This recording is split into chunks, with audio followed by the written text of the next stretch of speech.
सब जानते हैं कि ल्यूसेंट जीके सरकारी नौकरी की गीता है, लेकिन इसे रटना उफ, लोहे के चने चबाने जैसा है। लेकिन क्या हो अगर मैं कहूं कि आपको रटने की जरूरत ही नहीं है। ये जो सीरीज आप देखने जा रहे हैं, इसे हमने ऑडियो विजुअल मेमोरी टेक्निक से तैयार किया है। इसका सबसे बेस्ट यूज कैसे करना है, जब आप ट्रैवल कर रहे हो, कोई वर्क कर रहे हो, या सबसे जरूरी रात को सोने से ठीक पहले। बस हेडफोन लगाओ, आंखें बंद करो और सुन सुनकर सो जाओ। साइंस कहती है कि सोने से पहले सुनी गई बातें हमारा दिमाग सबकॉन्शियस मेमोरी में डाल देता है। मैं आपसे वादा करता हूं, अगर आपने इस पूरी सीरीज को इस तरह सुन लिया तो एग्जाम हॉल में एक एक सवाल का जवाब आपके दिमाग में गूंजेगा। एक और बात, अगर आपको रिवीजन के लिए इस पूरी बुक के बेस्ट कलरफुल नोट्स चाहिए तो लिंक डिस्क्रिप्शन में है। इसकी कीमत बस आपके एक नाश्ते के बराबर है। तो अभी चेक करें और अपनी तैयारी को नेक्स्ट लेवल पर ले जाएं। तो चलिए अपने हेडफोन लगा लीजिए, इतिहास रचने की शुरुआत करते हैं। नमस्ते। आज हम एक बहुत ही महत्वपूर्ण विषय शुरू करने जा रहे हैं। ये सफर है हमारे संविधान की जड़ों तक पहुंचने का। बिल्कुल। मतलब ये समझने का कि जिस किताब से आज हमारा देश चलता है, आखिर उसकी नींव कैसी रखी गई। हाँ, और ये बहुत जरूरी है समझना, क्योंकि हमारा संविधान कोई एक दिन में नहीं बना। इसके पीछे एक लंबा, एक बहुत ही दिलचस्प ऐतिहासिक सफर है। सही। भारत में जब ब्रिटिश शासन था तो समय समय पर कई ऐसे एक्ट्स, मतलब अधिनियम पारित किए गए, जिन्होंने धीरे धीरे भारत की जो आज की संवैधानिक और राजनीतिक व्यवस्था है उसकी एक रूपरेखा तैयार की। अच्छा, तो आज की क्लास में हम उन्हीं में से कुछ सबसे महत्वपूर्ण अधिनियमों पर बात करेंगे जो आजादी से पहले लागू हुए थे। बिल्कुल, क्योंकि इन्हीं के अनुभवों से, चाहे वो अच्छे हों या बुरे, सीखकर हमारे संविधान निर्माताओं ने देश के लिए एक मजबूत संविधान तैयार किया। तो चलिए शुरू करते हैं। कहानी में पहला बड़ा मोड़ कहाँ आता है? पहला बड़ा मोड़ आता है 1909 में भारत शासन अधिनियम, जिसे मार्ले मिंटो सुधार के नाम से भी जाना जाता है। मार्ले मिंटो, ये दो अलग अलग लोगों के नाम है ना? हाँ, उस समय लॉर्ड मार्ले भारत के सेक्रेटरी ऑफ स्टेट थे, जो लंदन में बैठते थे, और लॉर्ड मिंटो भारत में वॉइसरॉय थे। ठीक है। इस अधिनियम की सबसे बड़ी और कह सकते हैं कि सबसे दूरगामी परिणाम वाली जो बात थी, वो थी कि पहली बार मुस्लिम समुदाय के लिए एक अलग प्रतिनिधित्व की व्यवस्था की गई। अलग प्रतिनिधित्व, इसका मतलब क्या हुआ? मतलब मुस्लिम उम्मीदवार के लिए सिर्फ मुस्लिम ही वोट करेंगे? एग्जैक्टली, बिल्कुल यही। मुस्लिम सदस्यों का चुनाव सिर्फ मुस्लिम मतदाता ही कर सकते थे। और ये सिर्फ एक चुनावी बदलाव नहीं था, ये एक तरह से बांटो और राज करो की नीति को कानूनी जामा पहनाना था। तो इसने एक तरह से देश को कानूनी तौर पर धर्म के आधार पर बांट दिया। बिल्कुल। और इसके अलावा एक और महत्वपूर्ण बदलाव हुआ। भारतीयों को अब भारत सचिव और गवर्नर जनरल की जो एग्जीक्यूटिव काउंसिल्स होती थीं, उनमें नियुक्त किया जाने लगा। एग्जीक्यूटिव काउंसिल्स मतलब आज के हिसाब से कैबिनेट समझ सकते हैं इसे? हाँ, एक तरह से वाइसरॉय की सबसे ताकतवर टीम। और इसमें केंद्रीय और प्रांतीय विधान परिषदों का आकार भी बढ़ाया गया, सदस्यों की संख्या बढ़ी। तो उन्हें कुछ अधिकार भी मिले होंगे? हाँ, अब परिषद के सदस्य बजट पर चर्चा कर सकते थे, जनहित के विषयों पर प्रस्ताव रख सकते थे, पूरक प्रश्न पूछ सकते थे और वोट भी दे सकते थे।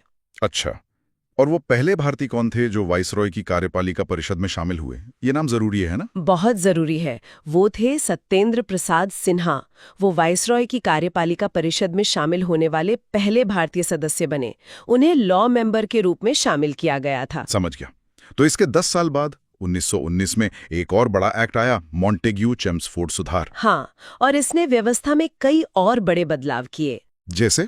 सबसे पहला, केंद्र में 2 सदनों वाली विधायिका की स्थापना हुई। अच्छा, मतलब जैसे आज लोकसभा और राज्यसभा हैं, वैसा कुछ। हाँ, आप कह सकते हैं कि ये उसका एक बहुत ही शुरुआती रूप था। पहली थी राज्य परिषद यानी काउंसिल ऑफ स्टेट, और दूसरी थी केंद्रीय विधानसभा यानी सेंट्रल लेजिस्लेटिव असेंबली। ओके, तो इसमें सदस्य कितने होते थे? राज्य परिषद में 60 सदस्य थे, जिनमें से 34 चुने जाते थे और 26 मनोनीत होते थे। उनका कार्यकाल 5 साल का था। और केंद्रीय विधानसभा में? उसमें 145 सदस्य थे, जिनमें 104 निर्वाचित और 41 मनोनीत होते थे, और इनका कार्यकाल 3 साल का था। अधिकार दोनों के बराबर थे? लगभग बराबर थे, सिवाय एक मामले के। बजट पर स्वीकृति देने का जो अधिकार था, वो सिर्फ विधानसभा के पास था। अच्छा, और इस अधिनियम का एक और बहुत बड़ा प्रावधान था, प्रांतों में द्वैध शासन। ये सुनने में बड़ा भारी लगता है, क्या था ये? द्वैध शासन यानी ड्यूअल गवर्नमेंट सिस्टम। इसके तहत प्रांतों के विषयों को 2 हिस्सों में बांट दिया गया। 2 हिस्से। हाँ, आरक्षित और हस्तांतरित, रिजर्व्ड और ट्रांसफर्ड। ओके, तो आरक्षित विषयों में क्या क्या था? जो भी महत्वपूर्ण चीजें थीं, जैसे वित्त, भूमिकर, न्याय, पुलिस, पेंशन, ये सब आरक्षित थीं। इन पर गवर्नर अपनी कार्यपालक परिषद की मदद से शासन करता था, जिसमें ज्यादातर अंग्रेज थे। और हस्तांतरित में? हस्तांतरित विषयों में शिक्षा, स्वास्थ्य, स्थानीय स्वशासन, कृषि जैसे विषय थे। इन पर शासन तो गवर्नर ही करता था, लेकिन भारतीय मंत्रियों की सलाह से, और ये मंत्री विधान परिषद के प्रति उत्तरदायी थे। मतलब जिम्मेदारी दे दी, लेकिन पावर और पैसा अपने पास रख लिया। बिल्कुल। आपके पास स्कूल चलाने का विभाग तो है, पर उसके लिए पैसा कहाँ से आएगा, ये आपके हाथ में नहीं है। ये सिस्टम फेल होने के लिए ही बनाया गया था। तो ये व्यवस्था बाद में खत्म कर दी गई होगी? हाँ, ये जो द्वैध शासन की व्यवस्था थी, ये आगे चलकर 1935 के एक्ट द्वारा समाप्त कर दी गई। ठीक है, इस 1919 के एक्ट में और भी कुछ खास था? हाँ, 2 चीजें और थीं।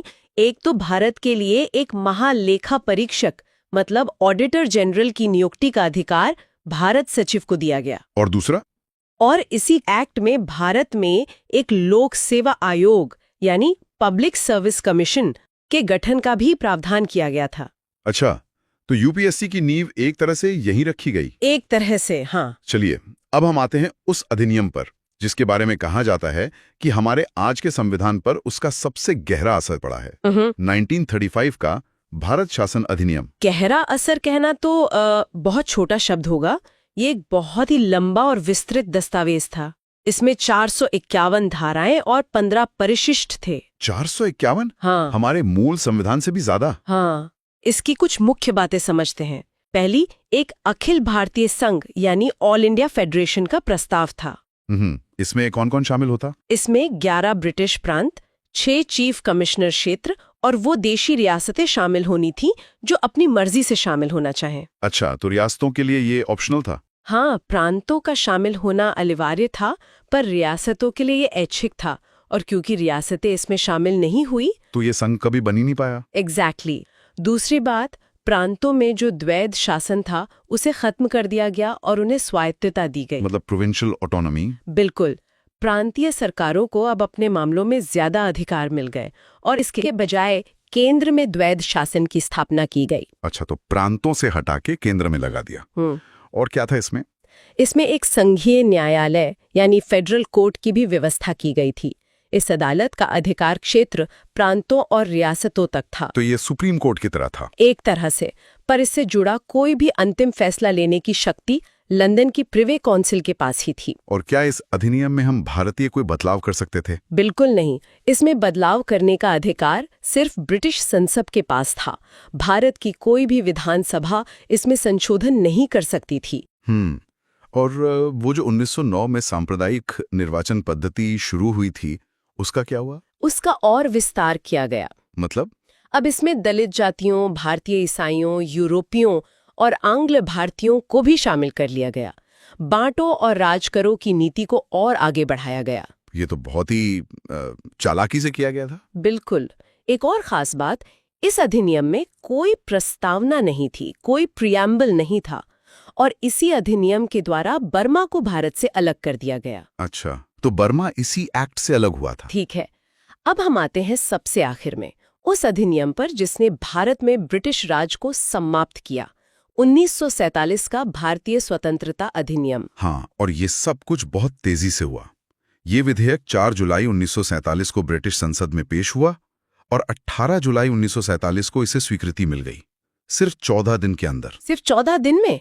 मतलब अंग्रेज जाने की बहुत जल्दी में थे। बिल्कुल। इसके मुख्य प्रावधान बहुत सीधे और स्पष्ट थे। पहला, 15 अगस्त 1947 को भारत और पाकिस्तान 2 स्वतंत्र राष्ट्र बना दिए जाएंगे और ब्रिटिश सरकार उन्हें सत्ता सौंप देगी। ठीक है। दोनों देशों में एक एक गवर्नर जनरल होंगे, जिनकी नियुक्ति उनके मंत्रिमंडल की सलाह पर की जाएगी। और जब तक नया संविधान नहीं बन जाता तब तक देश कैसे चलता है? तब तक दोनों देशों की जो संविधान सभाएं थीं वही विधानमंडल के तौर पर काम करेंगी, और शासन 1935 के भारत शासन अधिनियम के अनुसार ही चलाया जाएगा। उसमें कुछ बदलाव करने की छूट थी? हाँ, दोनों देश अपनी जरूरत के हिसाब से उसमें बदलाव कर सकते थे। और उन सैकड़ों देसी रियासतों का क्या हुआ? यहीं पर एक बहुत बड़ी चुनौती छोड़ दी गई। देशी रियासतों को ये स्वतंत्रता दी गई कि वे चाहें तो भारत में शामिल हों या पाकिस्तान में, या फिर स्वतंत्र रहें। हाँ, और इसी ने आगे चलकर कई बड़ी समस्याओं को जन्म दिया। तो आज हमने देखा कि कैसे 1909 से लेकर 1947 तक के इन अधिनियमों ने धीरे धीरे भारत में एक ऐसी प्रशासनिक और विधायी व्यवस्था को जन्म दिया जो हमारे संविधान की नींव बनी। बिल्कुल, इन अधिनियमों के जो प्रावधान थे, चाहे वो सफल रहे हों या असफल, उन्होंने हमारे संविधान निर्माताओं को एक ढांचा और एक बहुत जरूरी अनुभव प्रदान किया। सही कहा। इन सभी अधिनियमों के बाद जो अगला तार्किक कदम था वो था भारत के अपने संविधान का निर्माण, जो पूरी तरह से भारतीय लोगों द्वारा भारतीय लोगों के लिए बनाया गया हो। तो अगली क्लास में हम इसी विषय पर आगे बढ़ेंगे और जानेंगे कि भारत की संविधान सभा का गठन कैसे हुआ और हमारे संविधान के निर्माण की प्रक्रिया कैसे पूरी हुई। बिल्कुल। पर आज की बातचीत के बाद एक सवाल मन में आता है। क्या? वो ये कि हमारे संविधान निर्माताओं ने इन ब्रिटिश निर्मित कानूनों के कई हिस्सों को तो खारिज कर दिया, लेकिन उस औपनिवेशिक प्रशासनिक ढांचे का कितना डीएनए आज भी हमारे सिस्टम की नसों में दौड़ रहा है, सोचने वाली बात है। तो पिछली बार हमने देखा था कि कैसे आजादी की सुबह बस होने ही वाली थी। बिल्कुल। लेकिन आजादी के साथ एक बहुत बड़ी जिम्मेदारी भी दरवाजे पर खड़ी थी, एक बिल्कुल नए देश के लिए, एक नई रूल बुक, एक संविधान बनाने की। बिल्कुल, ये कोई छोटा मोटा काम नहीं था। नहीं, बिल्कुल नहीं। और इसी जिम्मेदारी को पूरा करने के लिए संविधान सभा यानी कॉन्स्टिट्यूएंट असेंबली का गठन हुआ। इसकी नींव रखी गई थी कैबिनेट मिशन की सिफारिशों पर, जो 1946 में भारत आया था। चलिए, तो अब इस पूरी प्रक्रिया की गहराई में उतरते हैं कि आखिर ये संविधान सभा बनी कैसे, इसमें कौन कौन लोग थे और किन चुनौतियों का सामना करते हुए उन्होंने हमारे संविधान को आकार दिया। तो शुरुआत करते हैं सदस्यों की संख्या से। कैबिनेट मिशन ने जो योजना दी, उसके हिसाब से संविधान सभा में कुल कितने सदस्य होने थे? कुल 389 सदस्य तय किए गए थे। 389। हाँ, और इसका बंटवारा भी आप कह सकती हैं बहुत सोचा समझा था। 292 प्रतिनिधि ब्रिटिश भारत के प्रांतों से आने थे, 4 प्रतिनिधि चीफ कमिश्नर क्षेत्रों से, जैसे दिल्ली, अजमेर, मेरवाड़ा। बिल्कुल, और बाकी 93 प्रतिनिधि देशी रियासतों से मनोनीत होने थे। अच्छा, और इन सदस्यों को चुनने के लिए फिर चुनाव भी हुए? हाँ, जुलाई 1946 में चुनाव हुए। ये चुनाव उन 296 सीटों के लिए थे जो प्रांतों और चीफ कमिश्नर क्षेत्रों को दी गई थीं। और इन चुनावों के नतीजों से उस वक्त की राजनीतिक तस्वीर साफ हो गई होगी। पूरी तरह से। कांग्रेस को 208 सीटें मिली, मुस्लिम लीग को 73 और 15 सीटें अन्य छोटे समूहों और स्वतंत्र उम्मीदवारों को मिली। तो चुनाव के बाद सभा की पहली बैठक, वो ऐतिहासिक दिन कब आया? संविधान सभा की पहली बैठक हुई 9 दिसंबर 1946 को नई दिल्ली में, उस जगह पर जिसे आज हम संसद भवन के सेंट्रल हॉल के नाम से जानते हैं। जी, उस समय उसे काउंसिल चैम्बर का पुस्तकालय भवन कहते थे। और पहली बैठक की अध्यक्षता किसने की? कोई बड़ा राजनीतिक चेहरा नहीं, एक बहुत ही अच्छी परंपरा का पालन किया गया। सभा के सबसे वरिष्ठ सदस्य डॉक्टर सच्चिदानंद सिन्हा को सभा का अस्थायी अध्यक्ष चुना गया। ये तो बहुत अच्छी बात है, लेकिन इस पहली बैठक में सब कुछ ठीक नहीं रहा, है ना? नहीं, बिल्कुल नहीं। मुस्लिम लीग ने इसका बहिष्कार किया था। अच्छा जी, मुस्लिम लीग ने न सिर्फ इस बैठक का बहिष्कार किया, बल्कि पाकिस्तान के लिए एक बिल्कुल अलग संविधान सभा बनाने की मांग पर भी जोर दिया। मतलब शुरुआत से एक बड़ी चुनौती सामने थी। और देशी रियासतों का क्या रुख था? क्या वो सब शामिल हुई? ज्यादातर रियासतों ने धीरे धीरे अपने प्रतिनिधि भेजे, लेकिन एक बड़ी रियासत थी हैदराबाद, जिसने अपने प्रतिनिधि संविधान सभा में नहीं भेजे थे।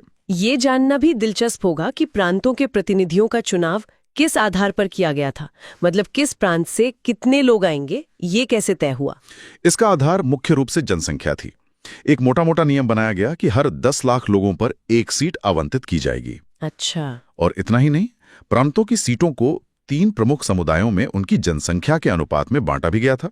मुस्लिम, सिख और साधारण, यानी इन दोनों को छोड़कर बाकी सभी। तो फिर जब देश का बंटवारा हुआ, उसका असर सदस्यों की संख्या और संरचना पर भी पड़ा होगा। जाहिर है, असर पड़ना ही था। विभाजन के बाद ब्रिटिश प्रांतों के जो 296 प्रतिनिधि थे, उनका भी सांप्रदायिक आधार पर बंटवारा हो गया। अब भारतीय संविधान सभा में 213 सामान्य सदस्य रह गए, 79 मुसलमान और 4 सिख सदस्य। और समाज के दूसरे वर्गों का प्रतिनिधित्व कैसा था?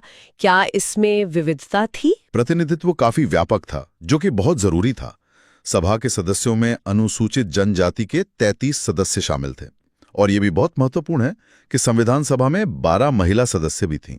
12 महिला सदस्य, ये उस दौर के हिसाब से बहुत बड़ी बात है। बहुत बड़ी बात है। तो डॉक्टर सिन्हा तो अस्थायी अध्यक्ष थे। स्थायी अध्यक्ष किसे और कब चुना गया? पहली बैठक के ठीक 2 दिन बाद 11 दिसंबर 1946 को डॉक्टर राजेंद्र प्रसाद को संविधान सभा का स्थायी अध्यक्ष निर्वाचित किया गया। तो अब अध्यक्ष चुने जाने के बाद सभा की कार्यवाही कैसे आगे बढ़ी? काम शुरू कैसे हुआ? कार्यवाही की असल शुरुआत हुई 13 दिसंबर 1946 को। इस दिन पंडित जवाहरलाल नेहरू ने सभा के सामने एक ऐतिहासिक उद्देश्य प्रस्ताव पेश किया। उद्देश्य प्रस्ताव? जी, इसी प्रस्ताव ने हमारे संविधान की पूरी विचारधारा और दर्शन की नींव रखी। एक तरह से यह हमारे संविधान का विजन डॉक्यूमेंट था। और इस प्रस्ताव को सभा ने कब स्वीकार किया? इस पे बहुत गहरी बहस हुई, विचार विमर्श हुआ और आखिरकार 22 जनवरी 1947 को उद्देश्य प्रस्ताव को सर्वसम्मति से स्वीकार कर लिया गया। इसके बाद काम को आसान बनाने के लिए समितियां बनाई गई होंगी? बिल्कुल। संविधान निर्माण के जटिल काम को बांटने के लिए कई समितियां बनाई गई। इनमें मुख्य थी वार्ता समिति, संघ संविधान समिति, प्रांतीय संविधान समिति, संघ शक्ति समिति और इन सब में शायद सबसे प्रसिद्ध प्रारूप समिति। हाँ, ड्राफ्टिंग कमेटी। इस प्रारूप समिति यानी ड्राफ्टिंग कमेटी पर थोड़ी और बात करते हैं। इसके गठन की जरूरत क्यों पड़ी? देखिए, संविधान का एक शुरुआती मसौदा सर BN राव ने तैयार किया था, जो उस समय संवैधानिक सलाहकार थे। उसी मसौदे पर विचार विमर्श करने और उसे अंतिम रूप देने के लिए संविधान सभा ने 29 अगस्त 1947 को एक संकल्प पारित करके प्रारूप समिति का गठन किया। और इसकी अध्यक्षता डॉक्टर भीमराव अंबेडकर को सौंपी गई। इसमें कुल कितने सदस्य थे? अध्यक्ष समेत इसमें कुल 7 सदस्य थे। डॉक्टर अंबेडकर के अलावा N गोपाल स्वामी आयंगर, अल्लादी कृष्णा स्वामी अय्यर, कन्हैयालाल मणिकलाल मुंशी KM मुंशी जी, सैयद मोहम्मद सादुल्ला, N माधवराव और DP खेतान थे। इसमें भी बाद में कुछ बदलाव हुए थे, है ना? हाँ, हुए थे। N माधवराव को BL मित्र की जगह पर लाया गया था और 1948 में DP खेतान की मृत्यु हो जाने के बाद TT कृष्णामाचारी को सदस्य बनाया गया। अच्छा।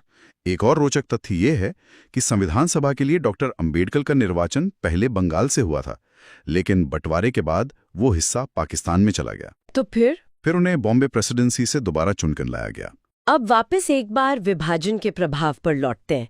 3 जून 1947 को जब विभाजन की योजना को अंतिम रूप दिया गया, तो सभा की सदस्य संख्या पर क्या असर पड़ा? उस योजना के बाद भारतीय संविधान सभा के लिए कुल सदस्य संख्या 324 तय की गई। इसमें 235 स्थान प्रांतों के लिए रखे गए और 89 स्थान देशी राज्यों के लिए। और इस पुनर्गठित सभा की स्थिति क्या थी? मतलब अंतिम रूप से कितने सदस्य बचे? देश विभाजन के बाद संविधान सभा का पुनर्गठन 31 अक्टूबर 1947 को किया गया और 31 दिसंबर 1947 तक इसकी सदस्य संख्या 299 रह गई थी। 299? जी, इसमें प्रांतीय सदस्यों की संख्या 229 थी और देशी रियासतों के प्रतिनिधियों की संख्या 70 थी। तो अब प्रारूप समिति ने अपना काम पूरा करके रिपोर्ट कब सौंपी? समिति ने प्रारूप पर महीनों विचार विमर्श करने के बाद 21 फरवरी 1948 को अपनी रिपोर्ट संविधान सभा को पेश कर दी। इसके बाद इस रिपोर्ट पर सभा में चर्चा हुई होगी। इस प्रक्रिया को वाचन या रीडिंग कहते हैं, सही कहा ना मैंने? एकदम सही। संविधान के प्रारूप पर सभा में 3 वाचन हुए। पहला वाचन 4 नवंबर से 9 नवंबर 1948 तक चला। और दूसरा? वो शायद सबसे लंबा था। हाँ, दूसरा वाचन सबसे लंबा और सबसे महत्वपूर्ण था। वो 15 नवंबर 1948 को शुरू हुआ और अगले साल 17 अक्टूबर 1949 तक चला। इसी में एक-एक क्लॉज पर बहस हुई लगभग 1 साल तक। और फिर तीसरा वाचन 14 नवंबर 1949 को शुरू हुआ और 26 नवंबर 1949 तक चला। और इसी दिन 26 नवंबर 1949 को संविधान सभा द्वारा संविधान को पारित कर दिया गया। जिस दिन संविधान पारित हुआ उस दिन कितने सदस्य उपस्थित थे? उस ऐतिहासिक दिन पर सभा में 284 सदस्य उपस्थित थे और उन सभी ने इस पर हस्ताक्षर किए। एक बार फिर से उन प्रमुख समितियों और उनके अध्यक्षों के नाम दोहरा लेते हैं क्योंकि ये अक्सर पूछे जाते हैं। अवश्य।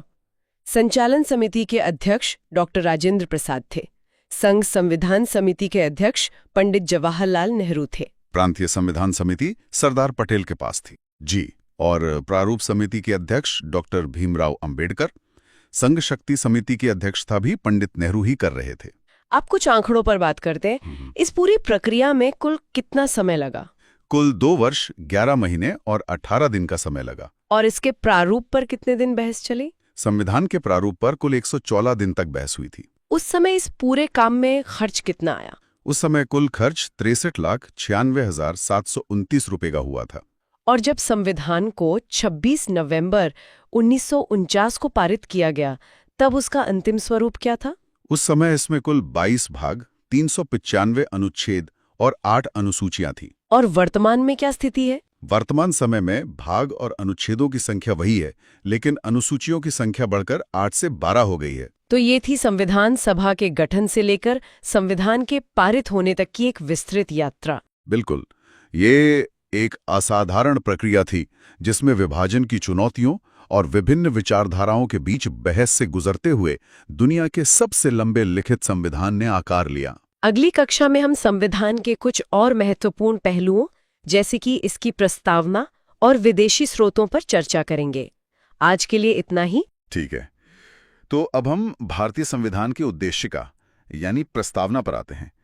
नेहरू जी ने जो उद्देश्य संकल्प पेश किया था, उसके जो महान आदर्श थे, वही हमारे संविधान के प्रस्तावना की आत्मा बने। और ये जानना बहुत जरूरी है कि प्रस्तावना सिर्फ एक परिचय नहीं है, ये पूरे संविधान का दर्शन है, उसका सार है। ये वो नजर है जिससे हमें पूरा संविधान देखना और समझना चाहिए। बिल्कुल, तो एक बार इसे पढ़ते हैं, क्योंकि इसका हर शब्द अपने आप में मतलब एक कहानी कहता है।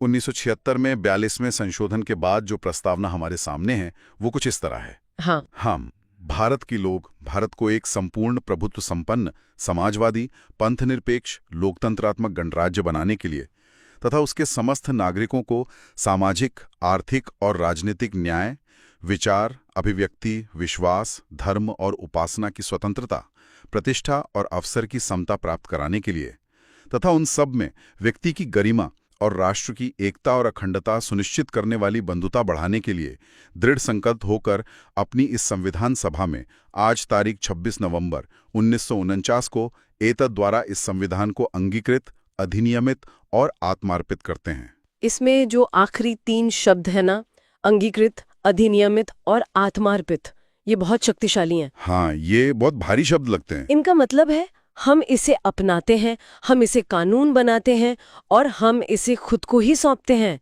ये बाहरी सत्ता से आजादी का सबसे बड़ा ऐलान है। अच्छा, कि ये संविधान हमें किसी ने दिया नहीं, हमने इसे खुद बनाया और खुद को ही समर्पित किया है। यहां से हमारा पहला और सबसे दिलचस्प बिंदु निकल कर आता है। प्रस्तावना को संविधान की कुंजी कहा जाता है, पर इसका असल में मतलब क्या है? क्या ये सिर्फ एक खूबसूरत मुहावरा है? नहीं, ये एक बहुत ही व्यवहारिक बात है। इसे ऐसे समझिए कि अगर आप कोई बहुत जटिल मशीन इस्तेमाल कर रहे हैं और उसका कोई पुर्जा समझ नहीं आ रहा, तो आप क्या करते हैं?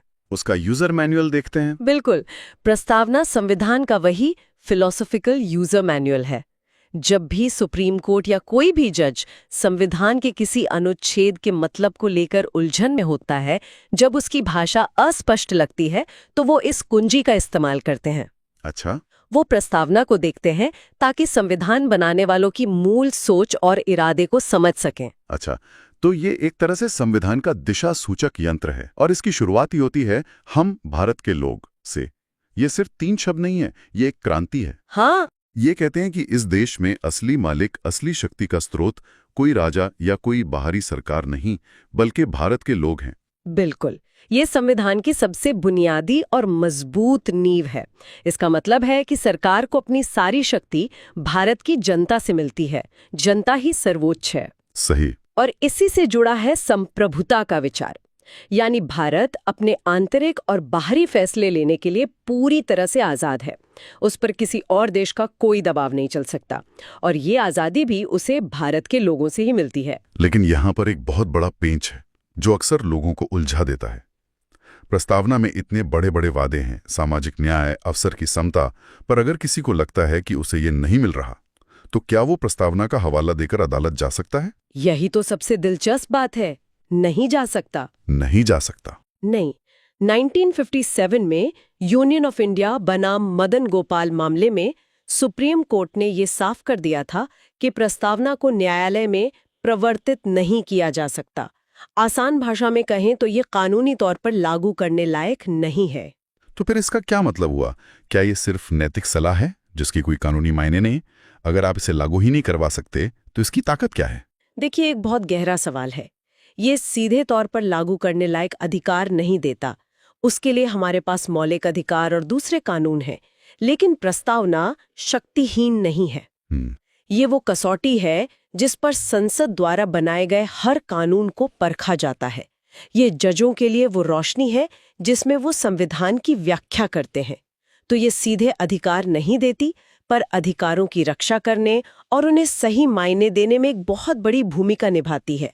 इसी बात ने अदालतों में एक बड़ी बहस को जन्म दिया। एक सवाल कि आखिर प्रस्तावना का संविधान में स्टेटस क्या है? क्या ये संविधान का हिस्सा है भी या नहीं? हाँ, और यहीं से शुरू होती हमारी कहानी दो ऐतिहासिक अदालती मामलों की। हाँ, ये कहानी एक तरह की कानूनी जासूसी कहानी जैसी है। पहला बड़ा मोड़ आया 1960 में बेरूबाड़ी यूनियन मामले में। अच्छा। सुप्रीम कोर्ट ने माना कि हाँ, जहां संविधान की भाषा संदिग्ध हो वहां प्रस्तावना एक कुंजी की तरह मदद करती है। लेकिन फिर कोर्ट ने एक ऐसी बात कह दी जिसने सब कुछ बदल दिया। उन्होंने कहा कि प्रस्तावना संविधान का अंग नहीं है। ये तो बहुत बड़ी बात है। जी, इसका मतलब तो ये हुआ कि संसद इसमें कभी कोई बदलाव कर ही नहीं सकती, क्योंकि वो तो सिर्फ संविधान में संशोधन कर सकती है। बिल्कुल। कोर्ट ने इसे ऐसा बना दिया जैसे ये किताब का एक बहुत खूबसूरत कवर पेज तो है, लेकिन किताब का कोई चैप्टर नहीं है। तो 13 सालों तक, 1960 से 1973 तक प्रस्तावना एक तरह के कानूनी लिम्बो में फंसी रही। महत्वपूर्ण, लेकिन संविधान के शरीर का हिस्सा नहीं। और फिर आया 1973 का वो साल जिसने भारतीय संविधान को हमेशा के लिए बदल दिया। केशवानंद भारती बनाम केरल राज्य का मामला। हाँ, इसे भारतीय न्यायपालिका का सबसे महत्वपूर्ण फैसला माना जाता है। ये एक भूचाल की तरह था। 13 जजों की सबसे बड़ी बेंच बैठी और उन्होंने बेरूबाड़ी मामले में दिए अपने ही 13 साल पुराने फैसले को पलट दिया। हाँ, कोर्ट ने कहा हमसे गलती हुई थी। प्रस्तावना संविधान का एक बहुत ही महत्वपूर्ण और अभिन्न अंग है। और जैसे ही ये कहा, इसका सीधा मतलब निकला कि हाँ, संसद अनुच्छेद 668 के तहत इसमें संशोधन कर सकती है। तो संसद को शक्ति मिल गई, लेकिन सुप्रीम कोर्ट ने यहाँ एक और ट्विस्ट डाल दिया। उन्होंने संसद को असीमित शक्ति नहीं दी। यहीं पर मूल ढांचे का सिद्धांत सामने आया, जिसे थ्योरी ऑफ बेसिक स्ट्रक्चर कहते हैं। हाँ, ये सुप्रीम कोर्ट का एक मास्टर स्ट्रोक था। उन्होंने एक लक्ष्मण रेखा खींच दी। कोर्ट ने कहा ठीक है, संसद संविधान में संशोधन कर सकती है, प्रस्तावना में भी कर सकती है, लेकिन संविधान की कुछ बुनियादी चीजें हैं, उसकी नींव के पत्थर हैं, जैसे लोकतंत्र, पंथ निरपेक्षता, कानून का राज, शक्तियों का बंटवारा। आप इन्हें किसी भी संशोधन से हटा या कमजोर नहीं कर सकते। क्या कमाल की बात है। तो आप घर को रंग सकते हैं, फर्नीचर बदल सकते हैं, एक आध दीवार भी हटा सकते हैं। हाँ, लेकिन आप घर की नींव की दीवारों को नहीं छू सकते। हाँ, वरना पूरा घर ही ढह जाएगा। आपने बिल्कुल सही समझा। और कोर्ट ने ये भी कहा कि आप ऐसे संशोधन कर सकते हैं जो इस मूल ढांचे को और मजबूत करें। अच्छा। आप इसे और बड़ा और बेहतर बना सकते हैं, लेकिन इसे छोटा या कमजोर नहीं कर सकते। और इसी नई शक्ति और इस मूल ढांचे के सिद्धांत के आधार पर 1976 में 42वें संशोधन के जरिए प्रस्तावना में 3 नए शब्द जोड़े गए। समाजवादी, पंथ निरपेक्ष और राष्ट्र की अखंडता। जी, कोर्ट का मानना था कि ये शब्द पहले से ही संविधान की भावना में मौजूद थे। इस संशोधन ने तो बस उन्हें साफ साफ लिख दिया। तो ये थी प्रस्तावना की कहानी, कैसे वो सिर्फ एक परिचय से बढ़कर संविधान की आत्मा और मूल ढांचे का हिस्सा बनी। बिल्कुल। ये पूरी यात्रा ही अपने आप में फैसिनेटिंग है। अब ये सवाल उठता है कि ये जो इतने बेहतरीन विचार हमारे संविधान में हैं, लोकतंत्र, न्याय, स्वतंत्रता, ये सब आए कहाँ से? क्या हमारे संविधान निर्माताओं ने शून्य से सब कुछ बनाया, या उन्होंने दुनिया भर से सबसे अच्छे विचारों को चुना? उन्होंने दुनिया भर में बेस्ट आइडियाज की शॉपिंग की। हमारे संविधान निर्माता बहुत ही विद्वान और व्यावहारिक लोग थे। उन्होंने दुनिया के लगभग 60 संविधानों को खंगाला और जो भी विचार उन्हें भारत की मिट्टी और मिजाज के लिए सही लगा, उसे उठाया और भारतीय जरूरतों के हिसाब से ढाल लिया। ये नकल नहीं थी, ये एक बहुत ही रचनात्मक प्रक्रिया थी। तो चलिए इस वैचारिक यात्रा पर चलते हैं। सबसे पहले संयुक्त राज्य अमेरिका, वहां से हमने क्या क्या लिया? अमेरिका से हमने कुछ बहुत ही शक्तिशाली विचार लिए।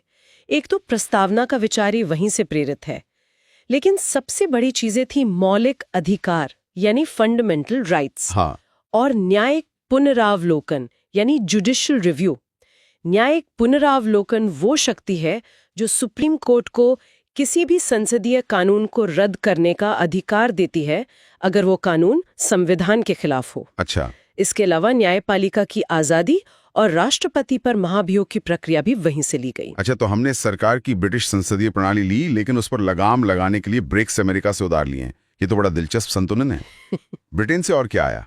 ब्रिटेन से हमने सरकार का पूरा ढांचा ही ले लिया, जिसे हम संसदात्मक शासन प्रणाली कहते हैं, यानी प्रधानमंत्री और मंत्रिमंडल लोकसभा के प्रति जवाबदेह होंगे। क्योंकि हम इस प्रणाली के आदी थे, तो इसे अपनाना स्वाभाविक था। साथ ही एकल नागरिकता का विचार भी वहीं से आया, यानी हम सब सिर्फ भारत के नागरिक हैं, किसी राज्य के नहीं। ये देश को जोड़ने वाला एक मजबूत धागा है। अब बात करते हैं आयरलैंड की। वहां के संविधान से हमें क्या प्रेरणा मिली? आयरलैंड से हमने नीति निर्देशक सिद्धांत लिए, यानी डायरेक्टिव प्रिंसिपल्स। ये सरकार के लिए एक तरह की नैतिक टू डू लिस्ट है कि देश के लिए नीतियां बनाते समय किन आदर्शों को ध्यान में रखना है। तो ये बाध्यकारी नहीं है? नहीं, ये कानूनी तौर पर बाध्यकारी नहीं है, लेकिन देश चलाने के लिए इन्हें मूलभूत माना गया है। और ऑस्ट्रेलिया, वहां से भी कुछ महत्वपूर्ण चीजें आईं, खासकर केंद्र राज्य संबंधों को लेकर। हाँ, ऑस्ट्रेलिया से हमने समवर्ती सूची का विचार लिया। ये वो लिस्ट है जिसमें दिए गए विषयों पर केंद्र और राज्य दोनों कानून बना सकते हैं। अच्छा, ये सहकारी संघवाद का एक शानदार उदाहरण है। प्रस्तावना की जो भाषा है, उसका प्रवाह भी ऑस्ट्रेलियाई संविधान से प्रेरित है। आपातकाल के दौरान मौलिक अधिकारों का निलंबन, ये एक बहुत ही विवादास्पद प्रावधान है। ये विचार कहाँ से आया? ये विचार जर्मनी के वाइमर संविधान से लिया गया। इसका उद्देश्य राष्ट्रीय संकट के समय देश की एकता और सुरक्षा को प्राथमिकता देना है। भारत जैसे विशाल और विविध देश को एक साथ रखने के लिए एक मजबूत केंद्र की जरूरत थी। इस संघात्मक ढांचे की प्रेरणा कहाँ से मिली? इसके लिए हमने कनाडा की तरफ देखा। वहां एक मजबूत केंद्र के साथ एक संघीय व्यवस्था है। अवशिष्ट शक्तियों का केंद्र के पास होना, मतलब जो विषय किसी लिस्ट में नहीं है। हाँ, जो विषय किसी भी सूची में नहीं है, उन पर कानून बनाने का अधिकार केंद्र का होगा। ये विचार वहीं से आया है। संविधान एक जीवंत दस्तावेज है, इसे समय के साथ बदलना पड़ता है। तो संविधान में संशोधन की प्रक्रिया कहाँ से ली गई? ये हमने दक्षिण अफ्रीका से सीखी, और नागरिकों के मौलिक कर्तव्य जो बाद में जोड़े गए, वो तत्कालीन सोवियत संघ यानी रूस के संविधान से प्रेरित थे। और जापान? और अंत में जापान से हमने विधि द्वारा स्थापित प्रक्रिया का सिद्धांत लिया, जो ये सुनिश्चित करता है कि कोई भी सरकारी कार्यवाही मनमानी न हो, बल्कि कानून के अनुसार हो। तो ये तो दुनिया भर के विचारों का एक गुलदस्ता बन गया। लेकिन इस पूरी कहानी में एक बहुत बड़ा किरदार है जिसका जिक्र अक्सर कम होता है। बिल्कुल, और वो किरदार है भारतीय शासन अधिनियम 1935। अच्छा, सारी दुनिया से प्रेरणा लेने के बाद भी हमारे संविधान का जो ढांचा है, जो उसकी हड्डियां और मांस है, उसका एक बहुत बड़ा हिस्सा इसी कानून से आया है, जिसे बनाया अंग्रेजों ने था। ये तो एक विडंबना है कि हमारी आजादी के दस्तावेज की नींव एक औपनिवेशिक कानून पर रखी है। हाँ, लेकिन ये हमारी व्यावहारिकता को भी दिखाता है। संविधान के 395 अनुच्छेदों में से लगभग 250 अनुच्छेद या तो सीधे सीधे 1935 के एक्ट से ले लिए गए। 250 अनुच्छेद? हाँ, ये थोड़े बहुत बदलाव के साथ अपनाए गए। पूरा प्रशासनिक ढांचा, संघीय व्यवस्था, न्यायपालिका का स्ट्रक्चर, ये सब वहीं से आया। तो एक तरह से हमने अंग्रेजों द्वारा बनाए गए प्रशासनिक कंकाल को लिया और उसमें हम भारत के लोक की आत्मा फूंक दी। ठीक है, आज के लिए इतना ही। अगली कक्षा में हम भारतीय संविधान की अनुसूचियों पर विस्तार से चर्चा करेंगे। ठीक है, तो पिछली बार हमने संविधान के मूल ढांचे और उसकी विशेषताओं को समझा था, लेकिन संविधान सिर्फ एक दार्शनिक दस्तावेज नहीं है, वो देश चलाने की एक प्रैक्टिकल गाइड बुक भी है। और इस गाइड बुक के आखिर में कुछ बेहद जरूरी परिशिष्ट मतलब एनेक्शर्स जुड़े हैं, जिन्हें हम अनुसूचियां या शेड्यूल्स कहते हैं। चलिए आज इन्हीं पर गहराई से बात करते हैं। संविधान में कुल 12 अनुसूचियां हैं। पहली से शुरू करते हैं, जो शायद सबसे बुनियादी है। बिल्कुल।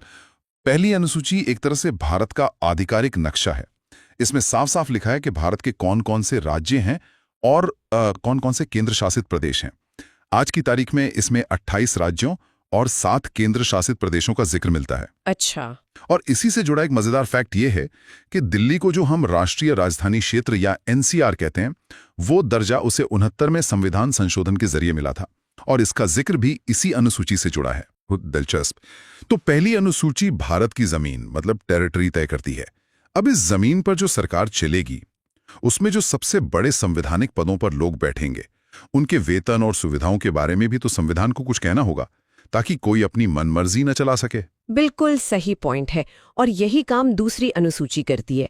इसमें एक लंबी चौड़ी लिस्ट है, पर उसका सार ये है कि देश के सभी शीर्ष संवैधानिक पदों पर बैठे लोग, जैसे राष्ट्रपति, governor, supreme court, high court के जज, सीएगी, स्पीकर, इन सब की सैलरी, भत्ते और पेंशन कानून द्वारा तय होंगे। मतलब ये एक तरह की आर्थिक सुरक्षा और स्वायत्तता की गारंटी है। जी, ताकि वे बिना किसी दबाव के काम कर सकें। और जाहिर है, जहां वेतन और भत्ते की बात होगी, वहां जिम्मेदारियों की भी बात होगी। पद ग्रहण करने से पहले कोई शपथ या प्रतिज्ञा भी तो होती होगी। जी हाँ, और वो हमें सीधे तीसरी अनुसूची पर ले आती है। इसमें इन्हीं सब पदाधिकारियों, मंत्रियों और सांसदों द्वारा ली जाने वाली शपथ का पूरा प्रारूप मतलब एग्जैक्ट वर्डिंग दी गई है। संविधान के प्रति निष्ठा की शपथ, पद और गोपनीयता की शपथ, ये सब इसी में बताया गया है। ठीक है, तो नक्शा हो गया, उस पर काम करने वालों की सैलरी हो गई और उनकी शपथ भी हो गई। अब आते हैं लोकतंत्र के एक और अहम पहलू पर, राज्यों का प्रतिनिधित्व, खासकर राज्यसभा में, जिसे काउंसिल ऑफ स्टेट्स भी कहते हैं। किस राज्य से कितने लोग आएंगे, ये कौन तय करता है? ये सवाल हमें सीधे चौथी अनुसूची पर ले आता है। इसमें हर राज्य और केंद्र शासित प्रदेश के लिए राज्यसभा में सीटों की संख्या आवंटित की गई है। उत्तर प्रदेश जैसे बड़े राज्य से ज्यादा सीटें हैं, तो गोवा और सिक्किम जैसे छोटे राज्यों से कम। ये आबादी के अनुपात में होता है। अगली दो अनुसूचियां, 5वीं और 6ठी, अक्सर लोगों को कंफ्यूज करती हैं। दोनों ही आदिवासी यानी जनजातीय क्षेत्रों के प्रशासन से जुड़ी हैं। तो इनमें फर्क क्या है? ये बहुत अच्छा सवाल है, क्योंकि ये कंफ्यूजन काफी आम है। देखिए, 5वीं अनुसूची एक सामान्य छाते की तरह है। ये देश के ज्यादातर राज्यों में फैले अनुसूचित क्षेत्रों और अनुसूचित जनजातियों के प्रशासन और नियंत्रण के लिए एक जनरल फ्रेमवर्क देती है। और 6ठी अनुसूची? लेकिन 6ठी अनुसूची एक स्पेशल प्रोविजन है, जो सिर्फ और सिर्फ 4 राज्यों पर लागू होती है: असम, मेघालय, त्रिपुरा और मिजोरम। सिर्फ ये 4 राज्य ही क्यों? इनमें ऐसा क्या खास है? क्योंकि इन राज्यों की जनजातीय आबादी और उनकी संस्कृति बहुत ही विशिष्ट है। संविधान निर्माताओं को लगा कि इनकी स्वायत्तता और सांस्कृतिक पहचान को बचाने के लिए ज्यादा मजबूत कानूनी सुरक्षा की जरूरत है। इसलिए 6ठी अनुसूची के तहत वहां स्वायत्त जिला परिषदों का गठन किया गया, जिन्हें अपने मामलों में कानून बनाने तक के अधिकार हैं। अच्छा, तो ये एक बड़ा फर्क है। 5वीं अनुसूची संरक्षण देती है और 6ठी अनुसूची स्वायत्तता देती है। बिल्कुल, ये एक बहुत ही अहम अंतर है। पहली है संघ सूची या यूनियन लिस्ट। इसमें रक्षा, विदेश मामले, रेलवे, करेंसी जैसे राष्ट्रीय महत्व के विषय हैं, जिन पर कानून बनाने का अधिकार सिर्फ केंद्र सरकार का है। सिर्फ और सिर्फ केंद्र सरकार का। शुरुआत में इसमें 97 विषय थे, अब लगभग 98 हैं। ठीक है, ये तो समझ आता है। और दूसरी लिस्ट? दूसरी है राज्य सूची या स्टेट लिस्ट। इसमें पुलिस, स्थानीय शासन, कृषि, जन स्वास्थ्य जैसे विषय हैं, जिन पर सामान्य तौर पर राज्य सरकारें कानून बनाती हैं। लेकिन यहाँ एक पेच है। वो क्या? अगर राष्ट्रीय हित का कोई मामला हो, तो केंद्र सरकार भी राज्य सूची के विषय पर कानून बना सकती है। समय के साथ इसके कुछ विषय हटाए गए हैं। पहले इसमें 66 थे, अब करीब 62 हैं। यहीं पर तो असली टकराव की गुंजाइश बनती होगी। और तीसरी लिस्ट, वो इस टकराव को और बढ़ाती है या सुलझाती है? तीसरी लिस्ट है समवर्ती सूची या कॉन्करेंट लिस्ट। इसमें शिक्षा, वन, मजदूर संघ जैसे विषय हैं। इस पर केंद्र और राज्य दोनों कानून बना सकते हैं। ये सहयोग की भावना को बढ़ावा देने के लिए है। लेकिन अगर दोनों के बनाए कानूनों में कोई टकराव हो, तब? तो हमेशा केंद्र का कानून ही मान्य होगा। ये भारत के संघीय ढांचे के एकात्मक झुकाव को दिखाता है। इसमें पहले 47 विषय थे जो अब बढ़कर 52 हो गए हैं। मतलब शक्तियों का बंटवारा तो है, लेकिन पलड़ा हमेशा केंद्र की तरफ थोड़ा भारी रहता है। चलिए अब भाषाओं पर आते हैं। भारत इतनी विविधताओं वाला देश है, तो संविधान ने भाषाओं को कैसे जगह दी? इसके लिए 8वीं अनुसूची है। इसमें भारत की मान्यता प्राप्त भाषाओं का उल्लेख है।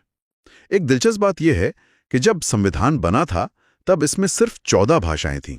सिर्फ 14?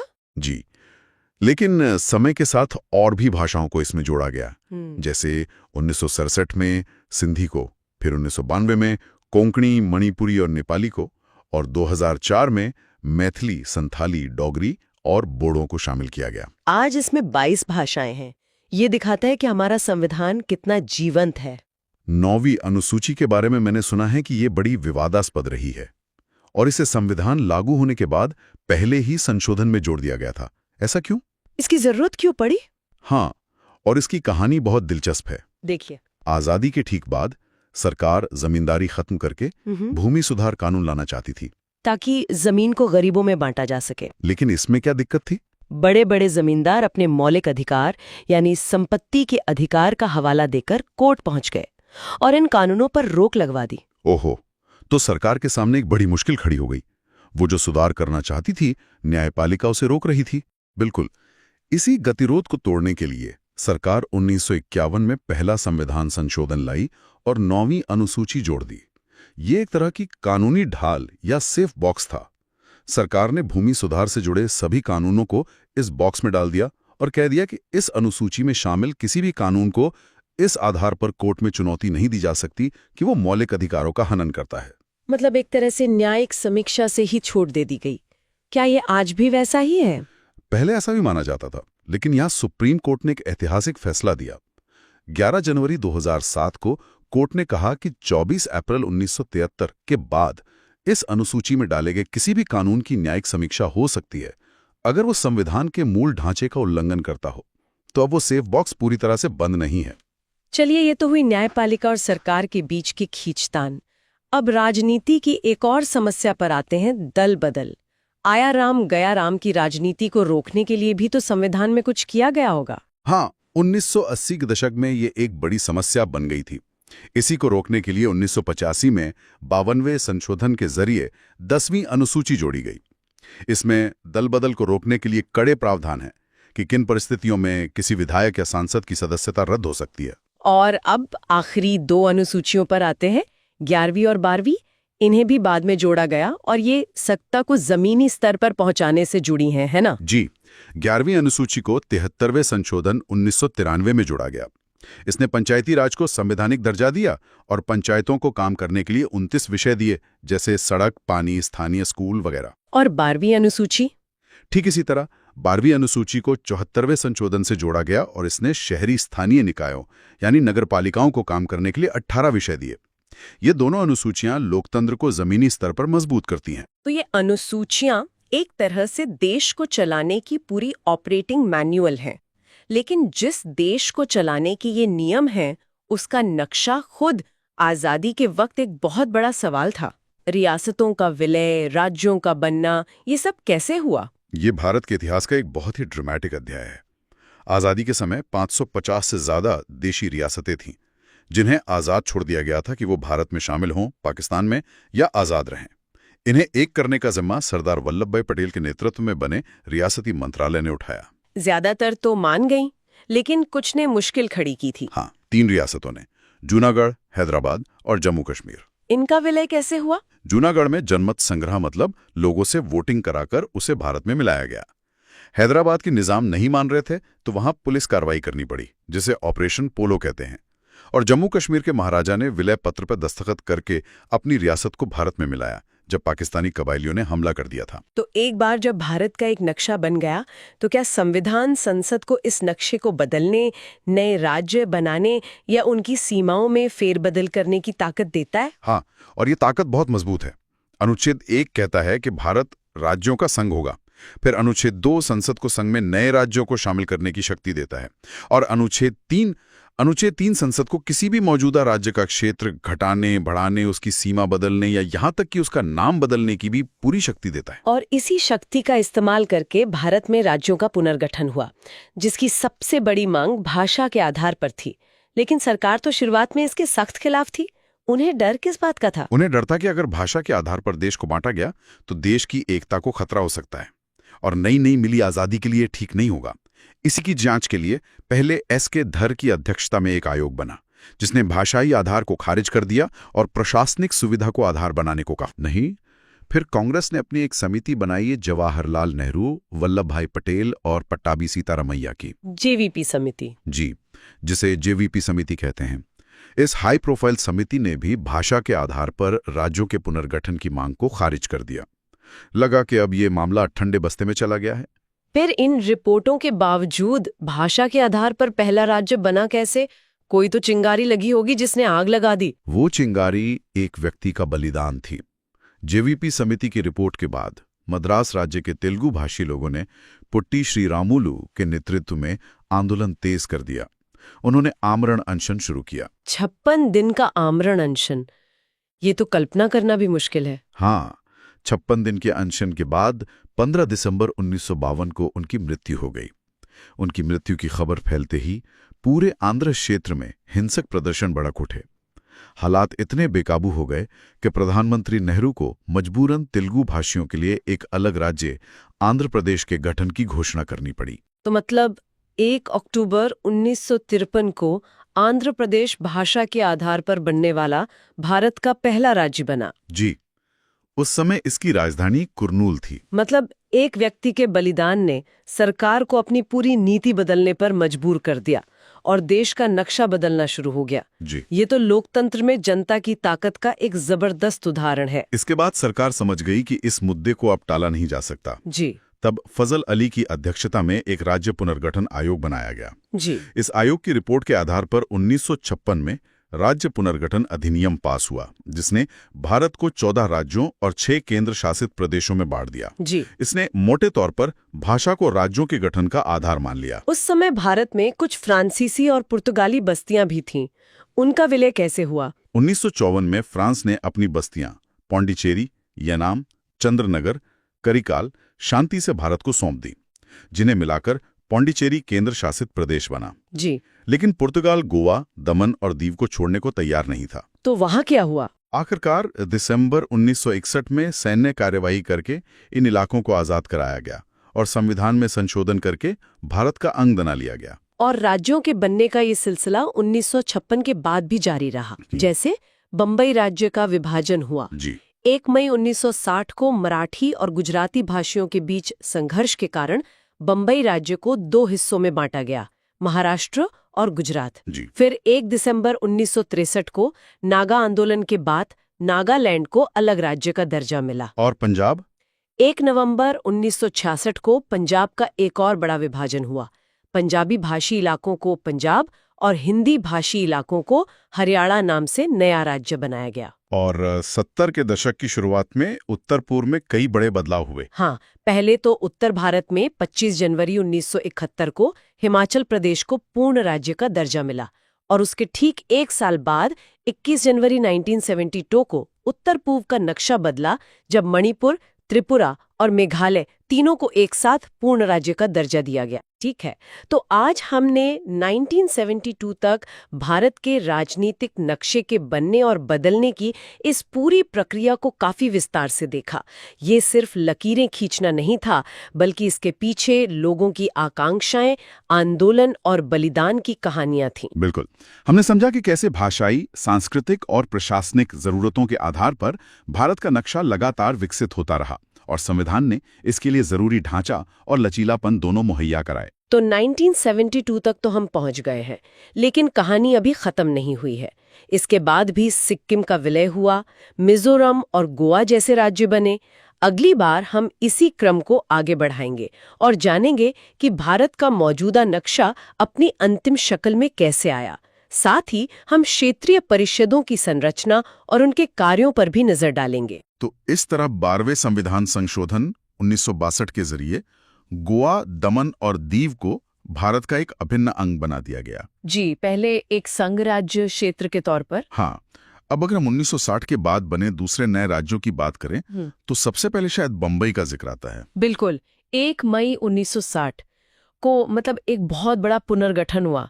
उस समय जो बॉम्बे राज्य था, वहां मराठी और गुजराती भाषियों के बीच काफी कह सकते हैं कि तनाव था। हाँ, अपनी अपनी भाषा के आधार पर अलग राज्य की मांग को लेकर, है ना? जी, और इसी संघर्ष के कारण बॉम्बे राज्य को बांटा गया और उससे बने 2 नए राज्य, महाराष्ट्र और गुजरात। ठीक है, और गोवा की बात पर वापस आएं तो भारत सरकार ने उस पर अधिकार कैसे किया? मतलब वो तो पुर्तगालियों के अधीन था। हाँ, तो हुआ ये कि भारत सरकार ने 18 दिसंबर 1961 को गोवा, दमन और दीव की मुक्ति के लिए पुर्तगालियों के विरुद्ध सैनिक कार्रवाई की। अच्छा, मतलब मिलिट्री एक्शन लेना पड़ा। जी, और उसके बाद उन पर पूरी तरह से अधिकार कर लिया गया। और इसी दौर में पूर्वोत्तर में भी काफी कुछ चल रहा था। नागालैंड की बात करते हैं। हाँ, नागा आंदोलन एक बहुत बहुत पुराना और मजबूत आंदोलन था।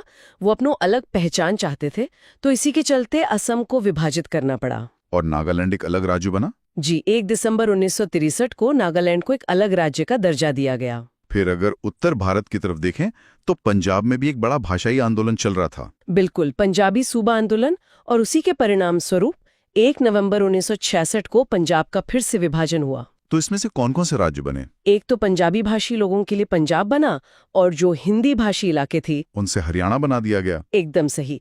तो इस तरह 2 राज्य बना दिए गए। ये तो 60 के दशक की बात हो गई। 70 के दशक में भी ये प्रक्रिया जारी रही। हाँ बिल्कुल, 21 जनवरी 1972 को एक साथ 3 राज्यों को पूर्ण राज्य का दर्जा मिला। 3 राज्य? कौन कौन से? मणिपुर, त्रिपुरा और मेघालय। अच्छा, ये तीनों पहले केंद्र शासित प्रदेश थे? मणिपुर और त्रिपुरा थे, और मेघालय को असम से अलग करके बनाया गया था। और सिक्किम का भारत में विलय भी तो इसी दशक में हुआ था। वो कहानी भी बहुत दिलचस्प है। जी, 26 अप्रैल 1975 को सिक्किम भारत का 22वां राज्य बना।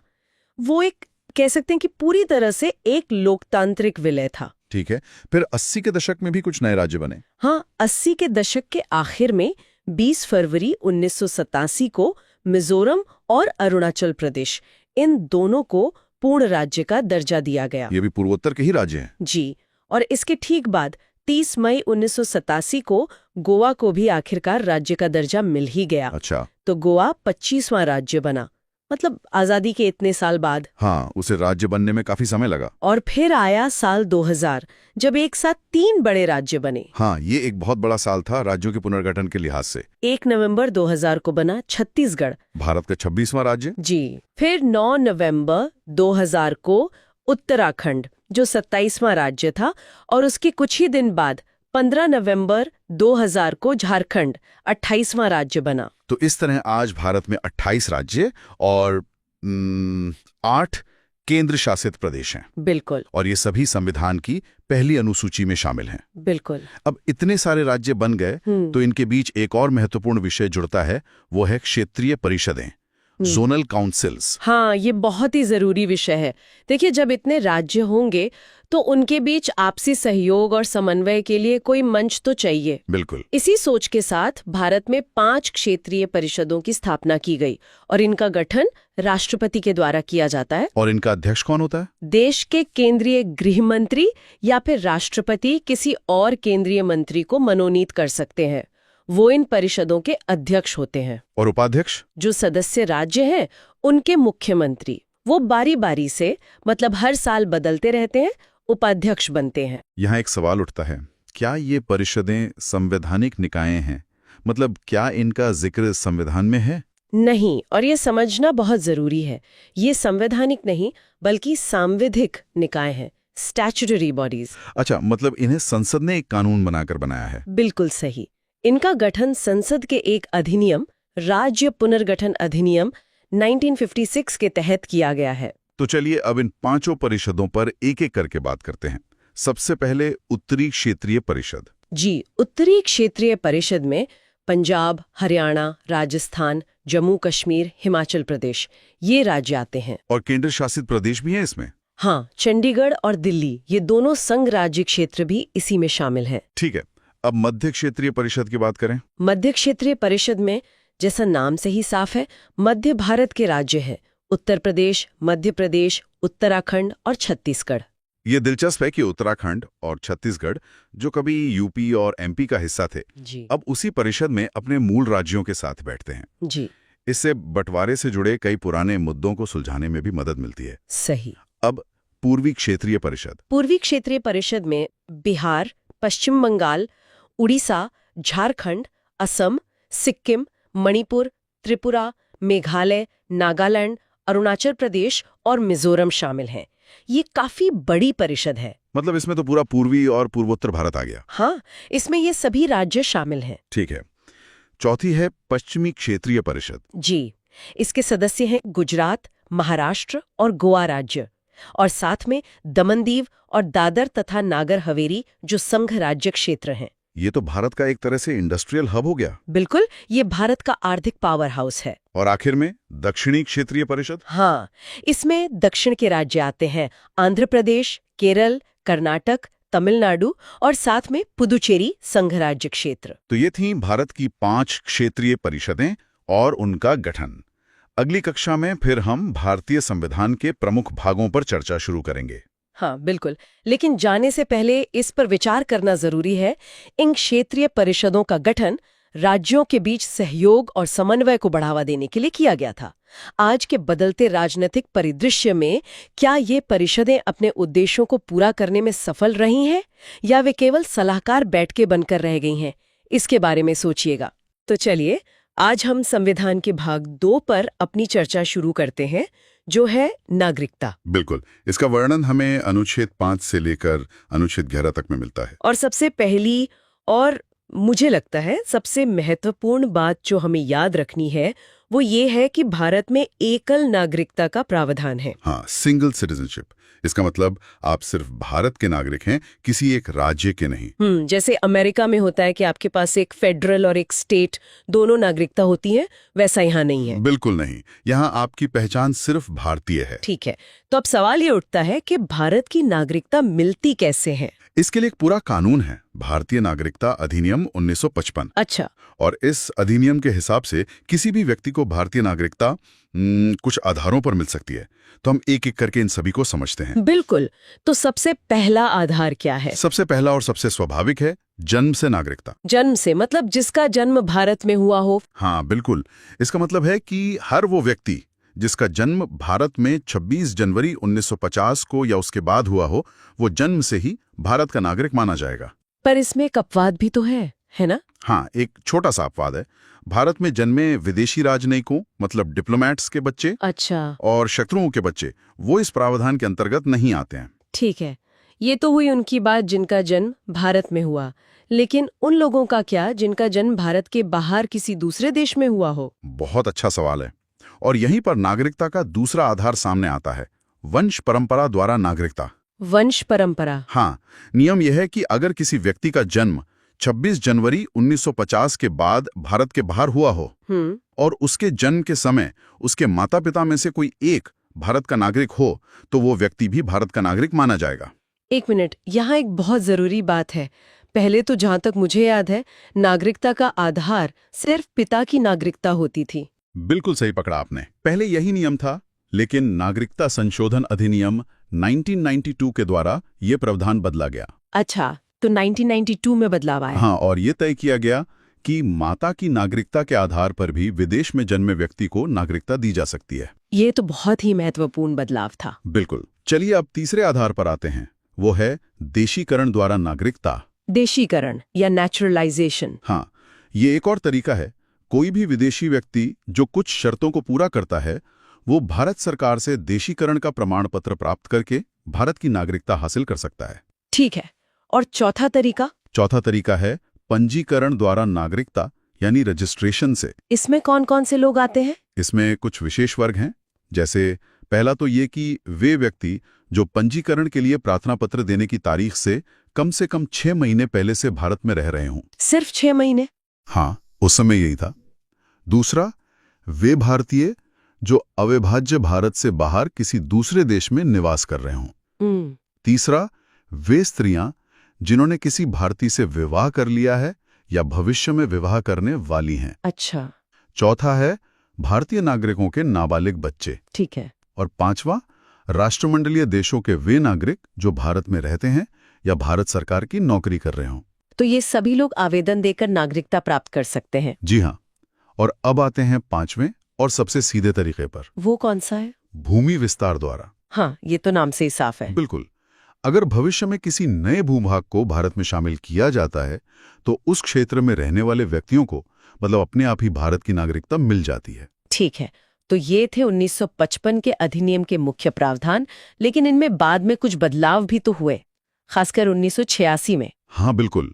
नागरिकता संशोधन अधिनियम 1986 ने कुछ बहुत जरूरी बदलाव किए। क्या थे वो मुख्य संशोधन?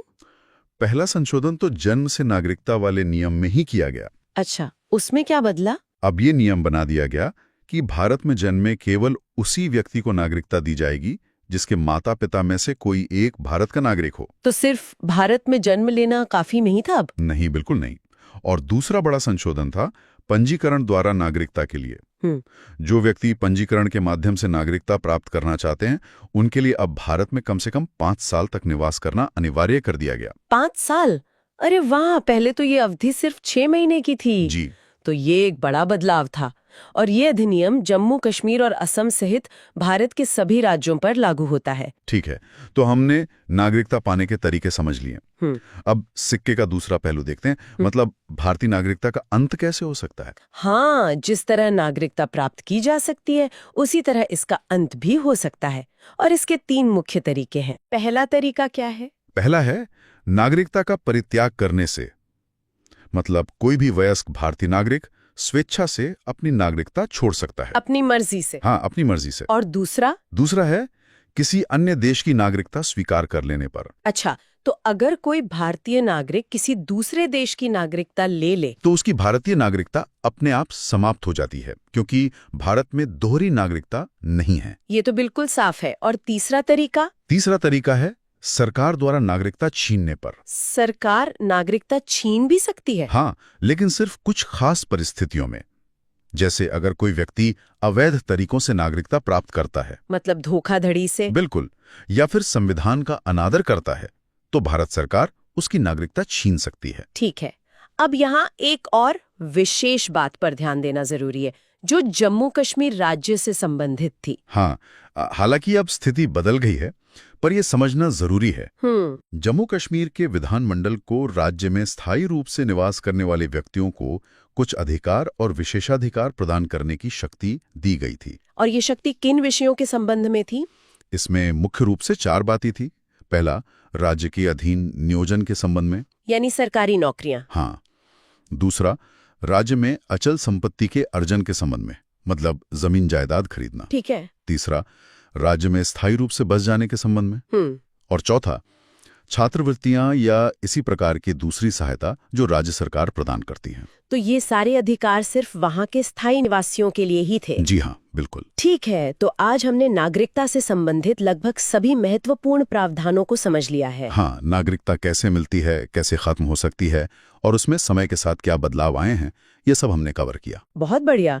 तो हमारी आज की ये चर्चा यहीं समाप्त होती है।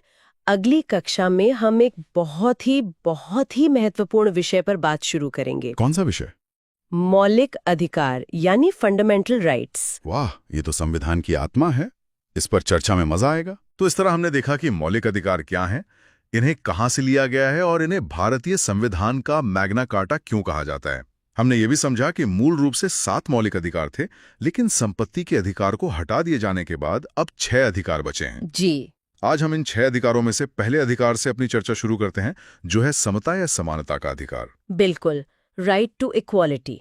इसका वर्णन अनुच्छेद 14 से लेकर 18 तक में किया गया है। चलिए तो फिर सीधे अनुच्छेद 14 को देखते हैं। हाँ। ये कहता है विधि के समक्ष समता। इसका मतलब तो सीधा सा यही हुआ कि कानून की नजर में सब बराबर हैं। हाँ, मोटे तौर पर तो यही मतलब है, पर ये एक लाइन अपने आप में 2 बहुत जरूरी सिद्धांत रखती है। अच्छा। पहला है विधि के समक्ष समता, मतलब इक्वालिटी बिफोर द लॉ। ये एक ब्रिटिश विचार है। इसका मतलब है कि कोई भी व्यक्ति कानून से ऊपर नहीं है, चाहे वो कोई भी हो। कोई भी हो, प्रधानमंत्री हो या एक आम नागरिक, कानून सबके लिए एक है। ठीक है। और दूसरा सिद्धांत? दूसरा है विधियों का समान संरक्षण, यानी equal protection of the laws. ये अमेरिका से लिया गया है। ये एक सकारात्मक विचार है। सकारात्मक कैसे? इसका मतलब है कि जो लोग एक जैसी परिस्थितियों में हैं, उन पर एक जैसा कानून लागू होगा। राज्य किसी के साथ मनमाने ढंग से भेदभाव नहीं कर सकता। समझ गया। तो एक तरफ कोई कानून से ऊपर नहीं है जी और दूसरी तरफ कानून सबके साथ एक जैसा बर्ताव करेगा। बिल्कुल। इसके बाद आता है अनुच्छेद 15। ये कहता है कि धर्म, नस्ल, जाति, लिंग या जन्म स्थान के आधार पर कोई भेदभाव नहीं होगा। जी, राज्य इनमें से किसी भी आधार पर अपने किसी भी नागरिक के साथ कोई भेदभाव नहीं कर सकता। अब देखते हैं अनुच्छेद 16। ये लोक नियोजन के विषय में अफसर की समता की बात करता है। हाँ, मतलब सरकारी नौकरियों में सबको बराबर मौका मिलेगा। लेकिन इसका एक अपवाद भी है ना? जी बिल्कुल है। अनुसूचित जाति, अनुसूचित जनजाति और पिछड़ा वर्ग के लिए जो आरक्षण का प्रावधान है, वो इसी के अंतर्गत आता है। ठीक है। अगला है अनुच्छेद 17, जो अस्पृश्यता का अंत करता है। ये बहुत ही महत्वपूर्ण अनुच्छेद है। छुआछूत को खत्म करने के लिए इसे एक दंडनीय अपराध घोषित किया गया है। और समता के अधिकार के तहत जो आखिरी अनुच्छेद है वो है 18, उपाधियों का अंत। हाँ, इसके अनुसार राज्य, सेना या विद्या मतलब एजुकेशन से जुड़े सम्मान के अलावा और कोई उपाधि नहीं दे सकता। और कोई भारतीय नागरिक किसी दूसरे देश से भी कोई उपाधि नहीं ले सकता? ले सकता है, लेकिन उसके लिए राष्ट्रपति की आज्ञा जरूरी है, बिना उनकी आज्ञा के नहीं। तो ये था समता का अधिकार। अब हम अपने दूसरे मौलिक अधिकार की ओर बढ़ते हैं, स्वतंत्रता का अधिकार। बिल्कुल, राइट टू फ्रीडम। इसका वर्णन अनुच्छेद 19 से लेकर 22 तक में किया गया है। सबसे पहले अनुच्छेद 19 को समझते हैं। इसमें कई तरह की स्वतंत्रताएं दी गई हैं। हाँ, मूल संविधान में 7 थीं, लेकिन अब सिर्फ 6 हैं। सबसे पहली अनुच्छेद 19A, बोलने की स्वतंत्रता। अनुच्छेद में आता है, अलग से नहीं है। अच्छा, फिर 19B के तहत हम शांति से बिना हथियारों के इकट्ठा हो सकते हैं, सभा कर सकते हैं। जी। और 19C हमें संघ बनाने की स्वतंत्रता देता है, कोई भी एसोसिएशन या यूनियन बनाने की। अनुच्छेद 19D के अनुसार हम देश के किसी भी हिस्से में आ जा सकते हैं, आवागमन की पूरी स्वतंत्रता। और 19E के तहत देश के किसी भी क्षेत्र में बसने और रहने की स्वतंत्रता है। यहाँ पर जम्मू कश्मीर एक अपवाद था, हाँ, है ना? हाँ, पहले था, अब वो स्थिति बदल गई है। और जो 7वां अधिकार था 19F, हाँ। वो संपत्ति का अधिकार था। जी, जिसे 44वें संविधान संशोधन 1979 के द्वारा हटा दिया गया। और आखिर में 19G हमें कोई भी व्यापार या अपनी जीविका चलाने की स्वतंत्रता देता है। बिल्कुल। अब आते हैं अनुच्छेद 20 पर। ये अपराधों के लिए दोष सिद्धि के संबंध में संरक्षण देता है। हाँ, ये बहुत जरूरी है।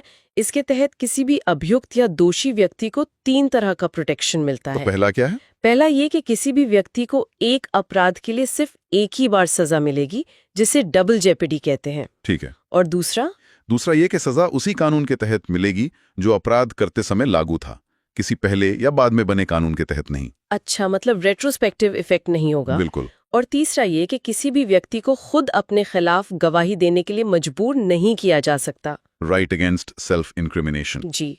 अगला है अनुच्छेद 21, जो प्राण एवं दैहिक स्वतंत्रता का संरक्षण देता है। ये तो बहुत व्यापक लगता है। ये भारतीय संविधान का सबसे महत्वपूर्ण अनुच्छेदों में से एक है। ये कहता है कि किसी भी व्यक्ति को विधि द्वारा स्थापित प्रक्रिया के बिना उसके जीवन और व्यक्तिगत स्वतंत्रता से वंचित नहीं किया जा सकता। और इसी से जुड़ा एक और अनुच्छेद है, अनुच्छेद 21 का। हाँ, ये बाद में जोड़ा गया था 86वें संविधान संशोधन 2002 के द्वारा। और ये क्या कहता है? इसके अनुसार राज्य 6 से 14 साल की उम्र के सभी बच्चों को मुफ्त और अनिवार्य शिक्षा देगा। शिक्षा का अधिकार। जी, शिक्षा का मौलिक अधिकार। अब हम स्वतंत्रता के अधिकार के आखिरी अनुच्छेद यानी अनुच्छेद 22 को देखते हैं। हाँ?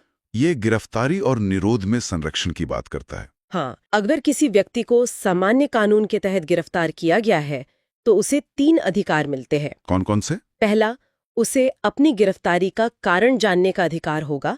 दूसरा, उसे 24 घंटे के अंदर मजिस्ट्रेट के सामने पेश करना होगा। आने जाने के समय को छोड़कर, है ना? हाँ, उस समय को छोड़कर। और तीसरा, उसे अपनी पसंद के वकील से सलाह लेने का अधिकार होगा। लेकिन इसमें एक पेच है।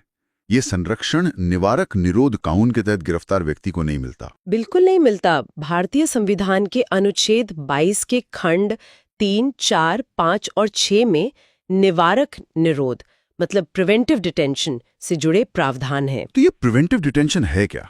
ये एक ऐसा कानून है जिसके तहत किसी व्यक्ति को अपराध करने से पहले ही सिर्फ अपराध करने की आशंका पर हिरासत में लिया जा सकता है, बिना किसी न्यायिक प्रक्रिया के? हाँ, इसका मकसद सजा देना नहीं बल्कि उसे अपराध करने से रोकना है। तो इस कानून के तहत सरकार किसी को कितने समय तक जेल में रख सकती है? सामान्य तौर पर सिर्फ 3 महीने तक।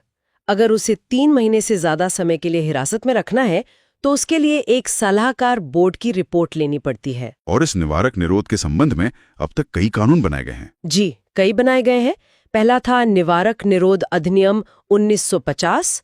ये 31 दिसंबर 1969 को खत्म हो गया। फिर आया आंतरिक सुरक्षा व्यवस्था अधिनियम 1971, जिसे मीसा भी कहते थे। हाँ, मीसा।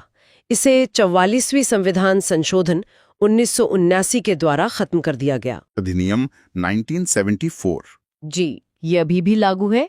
इसके तहत तस्करों पर कार्रवाई की जाती है। फिर राष्ट्रीय सुरक्षा कानून 1980 यानी रासुका बाय NSA। हाँ, जो जम्मू कश्मीर के अलावा बाकी सभी राज्यों में लागू किया गया। और एक जिसका नाम बहुत सुना गया, टाडा। बिल्कुल, आतंकवादी एवं विध्वंसकारी गतिविधियां निरोधक कानून। ये आतंकवादी के खिलाफ एक बहुत ही प्रभावी कानून माना जाता था। पर ये अब खत्म हो गया है। हाँ, 23 मई 1995 को इसे समाप्त कर दिया गया। तो आज हमने 2 बहुत ही महत्वपूर्ण मौलिक अधिकारों, समता का अधिकार और स्वतंत्रता का अधिकार पर विस्तार से चर्चा की। जी, ये दोनों अधिकार एक तरह से भारतीय लोकतंत्र की नींव हैं। अगली कक्षा में हम बाकी के अधिकारों को समझेंगे, जिसकी शुरुआत हम शोषण के विरुद्ध अधिकार से करेंगे। बिल्कुल। आज के लिए इतना ही। तो चलिए अपनी चर्चा को आगे बढ़ाते हैं। पिछले भाग में हमने समानता और स्वतंत्रता के अधिकारों पर बात की थी। जी। अब आते हैं तीसरे मौलिक अधिकार पर, जो है शोषण के विरुद्ध अधिकार। इसका जिक्र अनुच्छेद 23 और 24 में है। तो शुरुआत अनुच्छेद 23 से ही करते हैं। ये किस बारे में?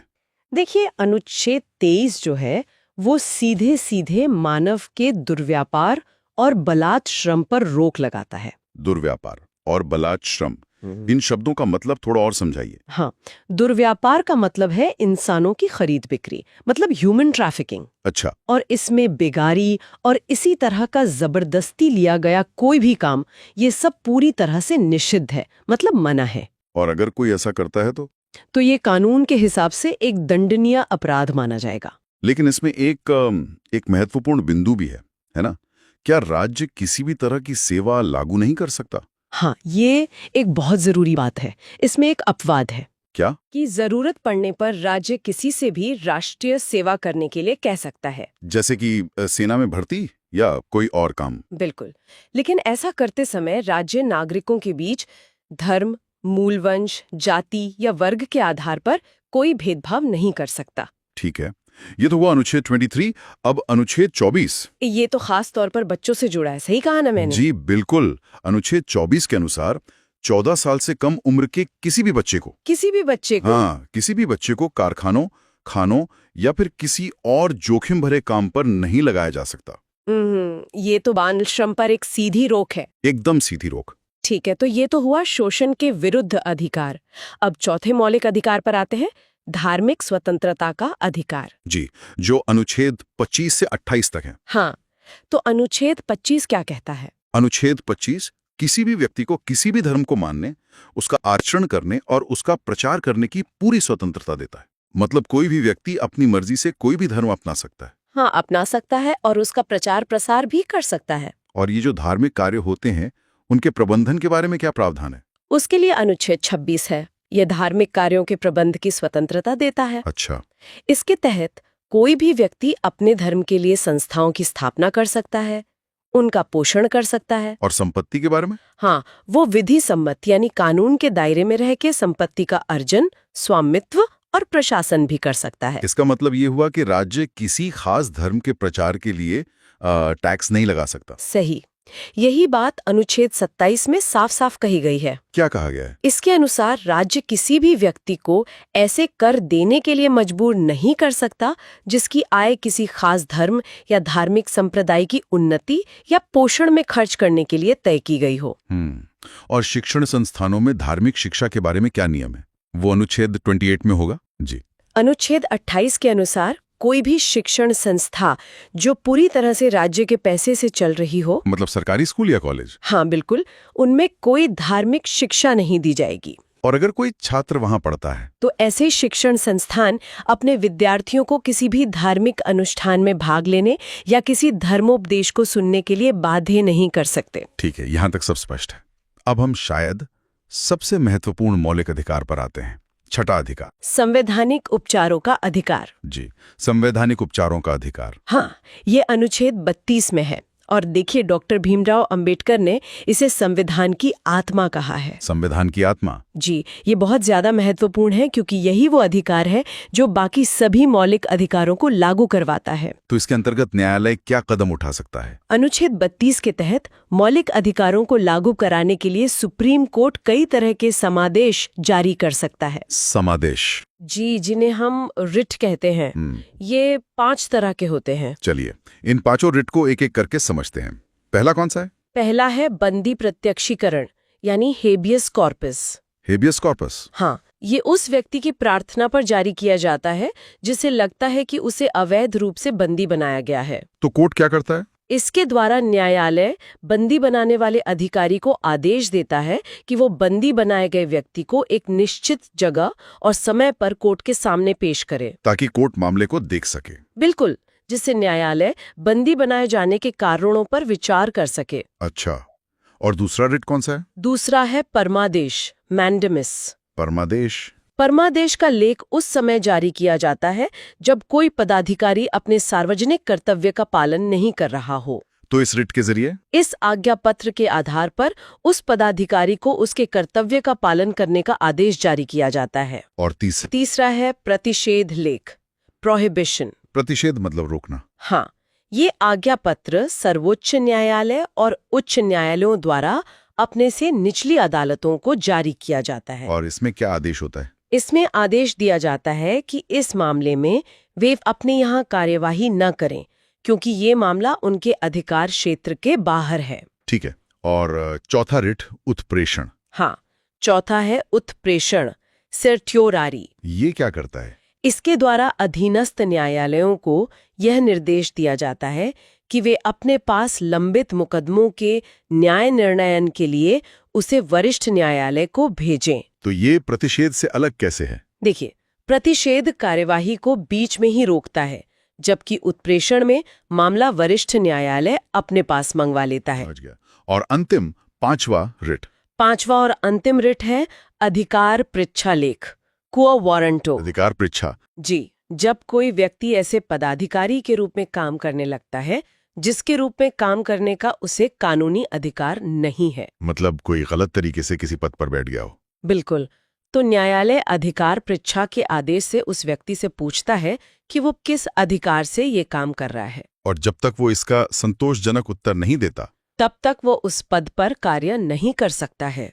तो ये वो 5 शक्तिशाली उपकरण हैं जो अनुच्छेद 32 के तहत सर्वोच्च न्यायालय को दिए गए हैं ताकि नागरिकों के मौलिक अधिकारों की रक्षा हो सके। जी, ये सचमुच संविधान का हृदय और आत्मा है। बिल्कुल। इन उपचारों के बिना मौलिक अधिकार तो बस कागज पर लिखी बातें बनकर रह जाते। सही बात है। अब जब हमने अधिकारों और उनके उपचारों को समझ लिया है तो अगली कक्षा में हम इस बात पर चर्चा करेंगे कि क्या मौलिक अधिकारों में संशोधन किया जा सकता है।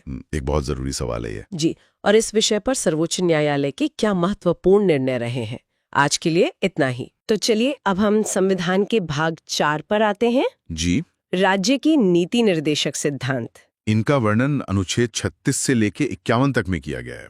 और ये ध्यान रखना बहुत महत्वपूर्ण है कि इनकी प्रेरणा आयरलैंड के संविधान से मिली है। और सबसे बड़ी बात, इन्हें न्यायालय द्वारा लागू नहीं किया जा सकता। जी, ये वाद योग्य नहीं है। तो फिर इनका उद्देश्य क्या है? मूल रूप से इन सिद्धांतों का उद्देश्य एक लोक कल्याणकारी राज्य की स्थापना करना है। एक वेलफेयर स्टेट? हाँ, जहाँ सामाजिक और आर्थिक लोकतंत्र स्थापित हो सके। ठीक है, तो एक एक करके कुछ प्रमुख अनुच्छेदों को देखते हैं। शुरुआत कहाँ से करें? अनुच्छेद 38 से करते हैं।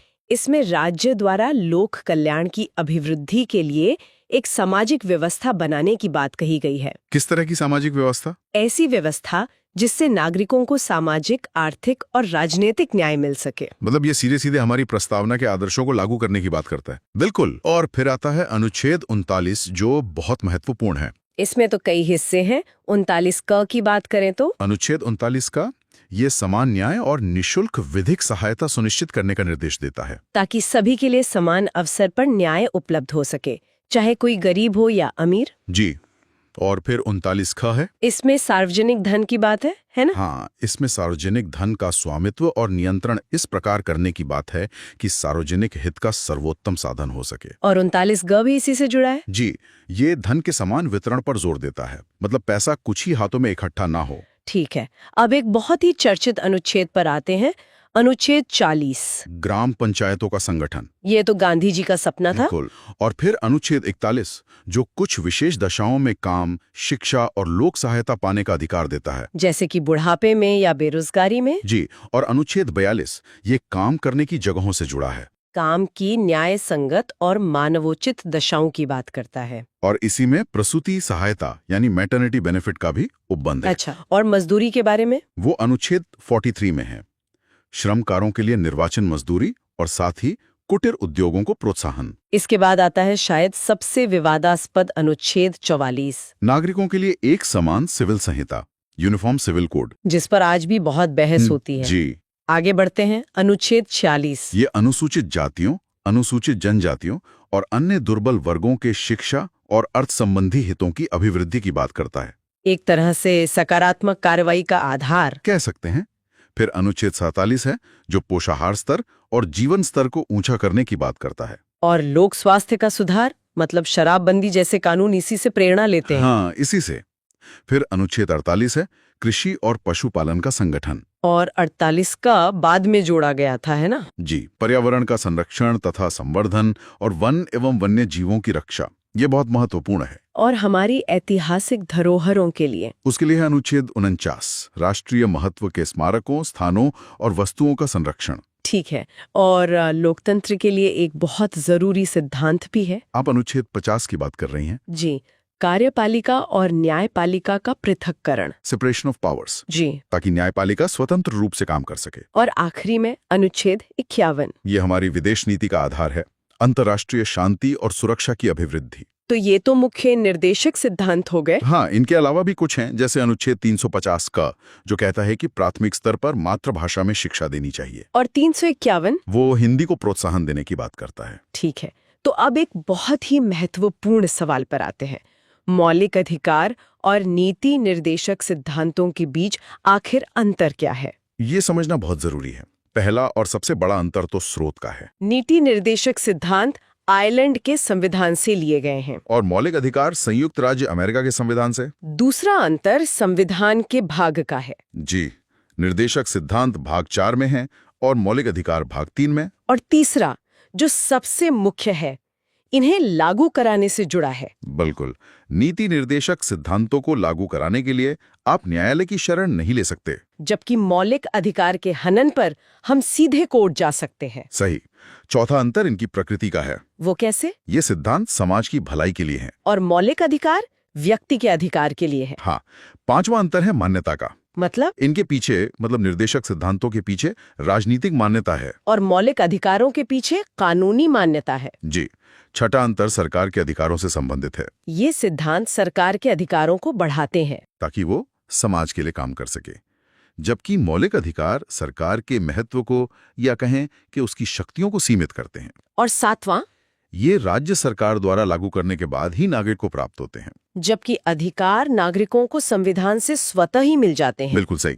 चलिए तो अब आगे बढ़ते हैं और संविधान के एक और महत्वपूर्ण हिस्से मूल कर्तव्य पर चर्चा करते हैं। जी, फंडामेंटल ड्यूटीज। ये तो मूल संविधान का हिस्सा नहीं थे। नहीं, इन्हें सरदार स्वर्ण सिंह समिति की अनुशंसा पर संविधान के 42वें संशोधन, जो 1976 में हुआ, उसके द्वारा जोड़ा गया था। और इसकी प्रेरणा कहाँ से मिली? इसे रूस मतलब तत्कालीन सोवियत संघ के संविधान से लिया गया है। और इन्हें संविधान में कहाँ रखा गया है? इन्हें संविधान के भाग 4 क में अनुच्छेद 51 क के तहत रखा गया है। तो कुल कितने मूल कर्तव्य हैं? अभी 11 हैं।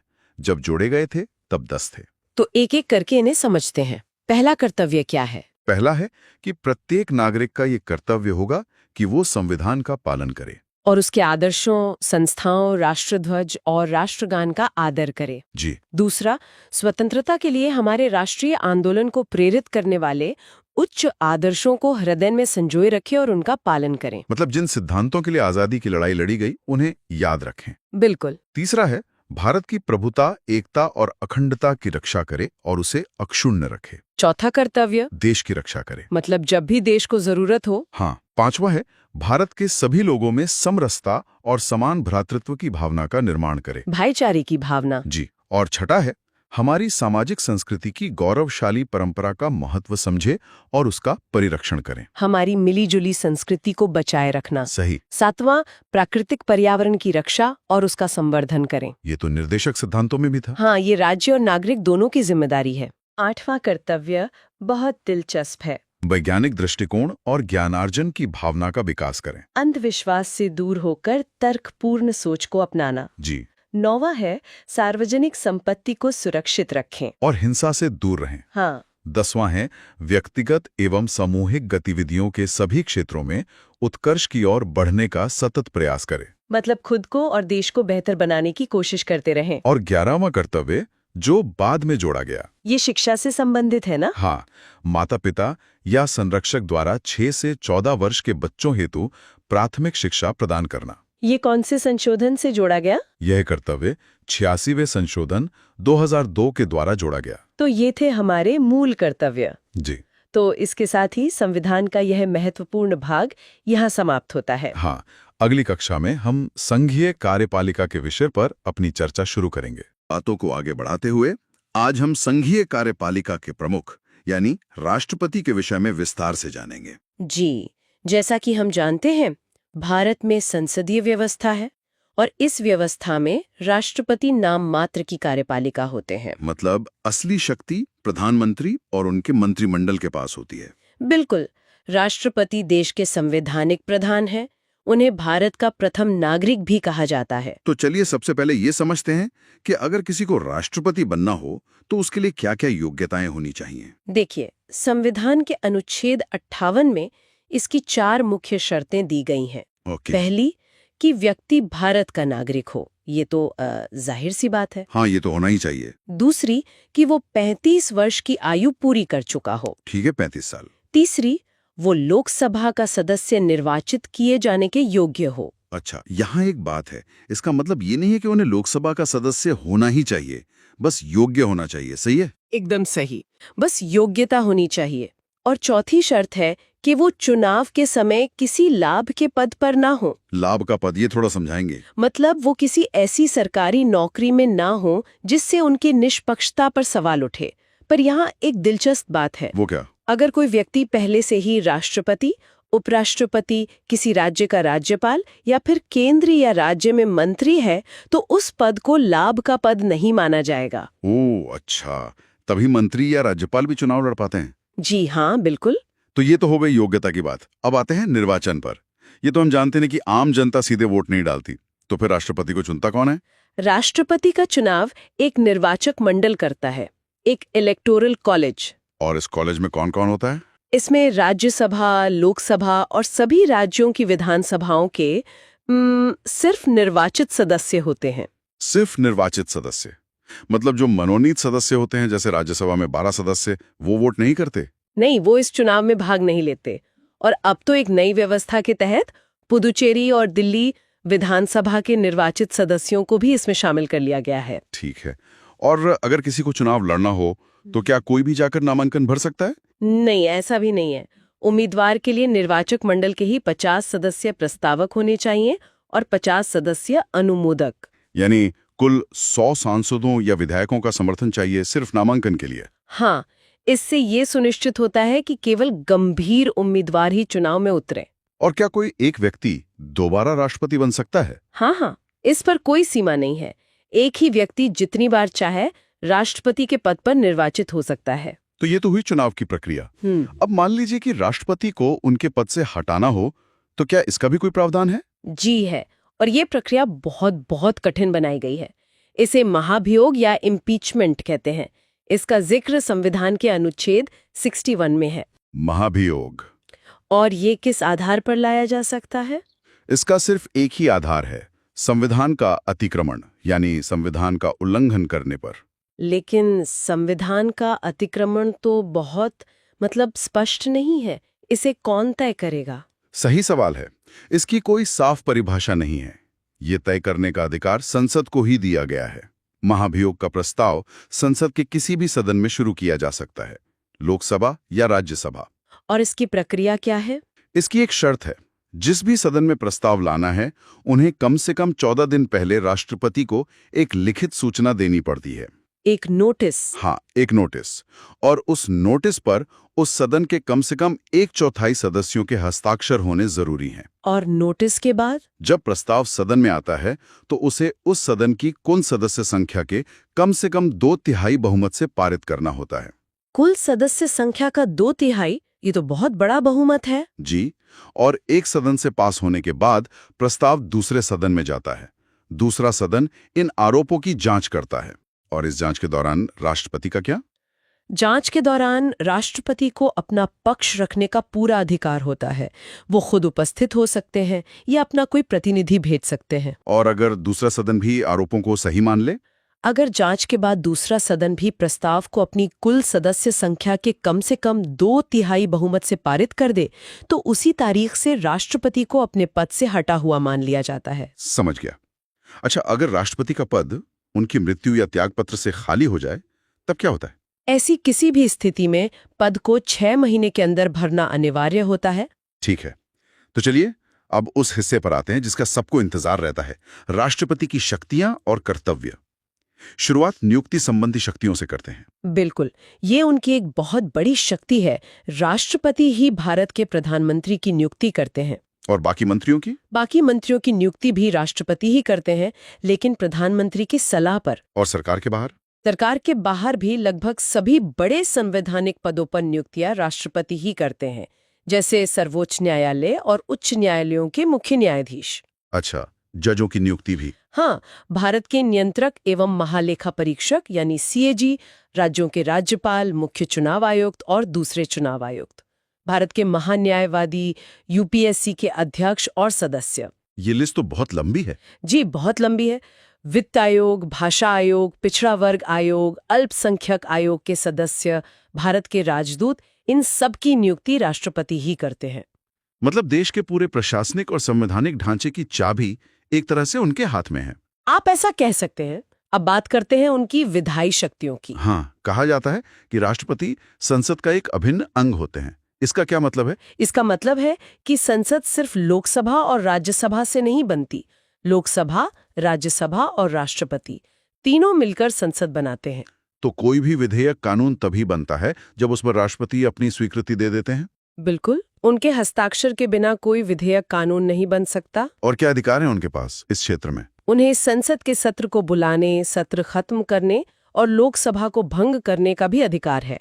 हर आम चुनाव के बाद पहले सत्र की शुरुआत और हर साल के पहले सत्र की शुरुआत राष्ट्रपति के अभिभाषण से ही होती है। मैंने ये भी सुना है कि वो कुछ सदस्यों को सीधे मनोनीत भी कर सकते हैं। जी, वो साहित्य, विज्ञान, कला और समाज सेवा में विशेष ज्ञान रखने वाले 12 व्यक्तियों को राज्यसभा के लिए मनोनीत कर सकते हैं। और लोकसभा में? लोकसभा में वे आंग्ल भारतीय समुदाय के 2 व्यक्तियों को मनोनीत कर सकते थे, अगर उन्हें लगे कि समुदाय का पर्याप्त प्रतिनिधित्व नहीं है। अच्छा, अब एक बहुत ही खास शक्ति पर आते हैं, अध्यादेश जारी करने की शक्ति। ये क्या है? ये अनुच्छेद 123 के तहत मिलती है।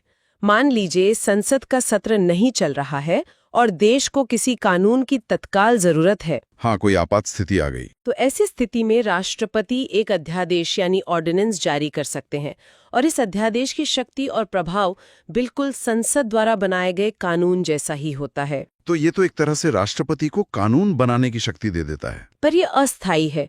जैसे ही संसद का सत्र शुरू होता है, उसके 6 सप्ताह के अंदर उस अध्यादेश को संसद से स्वीकृत करवाना जरूरी है, अगर ऐसा नहीं होता तो वो अध्यादेश खत्म हो जाता है। समझ गया। अब उनकी सैनिक शक्तियों की बात करते हैं। उन्हें तीनों सेनाओं का सर्वोच्च सेनापति कहा जाता है। हाँ, वे जल, थल और वायु तीनों सेनाओं के सर्वोच्च सेनापति होते हैं, लेकिन वो इस शक्ति का प्रयोग विधि द्वारा यानी सरकार की सलाह पर ही करते हैं। और राजनयिक शक्तियां, जैसे दूसरे देशों से संधि वगैरह? दूसरे देशों के साथ कोई भी समझौता या संधि राष्ट्रपति के नाम से ही की जाती है। वही दूसरे देशों में भारत के राजदूत नियुक्त करते हैं और भारत में विदेशी राजदूतों का स्वागत करते हैं। अब एक और बड़ी शक्ति है, क्षमादान की शक्ति, अनुच्छेद 72। क्या राष्ट्रपति किसी की भी सजा माफ कर सकते हैं?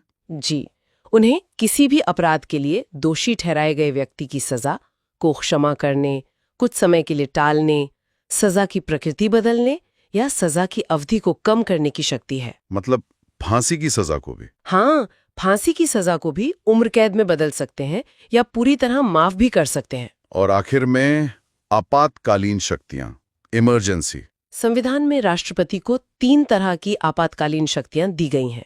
पहली है अनुच्छेद 352, युद्ध या सशस्त्र विद्रोह की स्थिति में राष्ट्रीय आपातकाल। ठीक है। दूसरी है अनुच्छेद 356, जिसे हम आम भाषा में राष्ट्रपति शासन कहते हैं। ये तब लगता है जब किसी राज्य में संवैधानिक तंत्र विफल हो जाता है। और तीसरी है अनुच्छेद 360, वित्तीय आपातकाल, जो देश में गंभीर आर्थिक संकट की स्थिति में लगाया जा सकता है। सौभाग्य से भारत में इसकी जरूरत आज तक नहीं पड़ी है। शक्तियों की ये लिस्ट तो सच में बहुत प्रभावशाली है, पर जब कोई बिल पास होकर उनके पास जाता है तो क्या उनके पास सिर्फ हाँ या ना कहने का विकल्प होता है?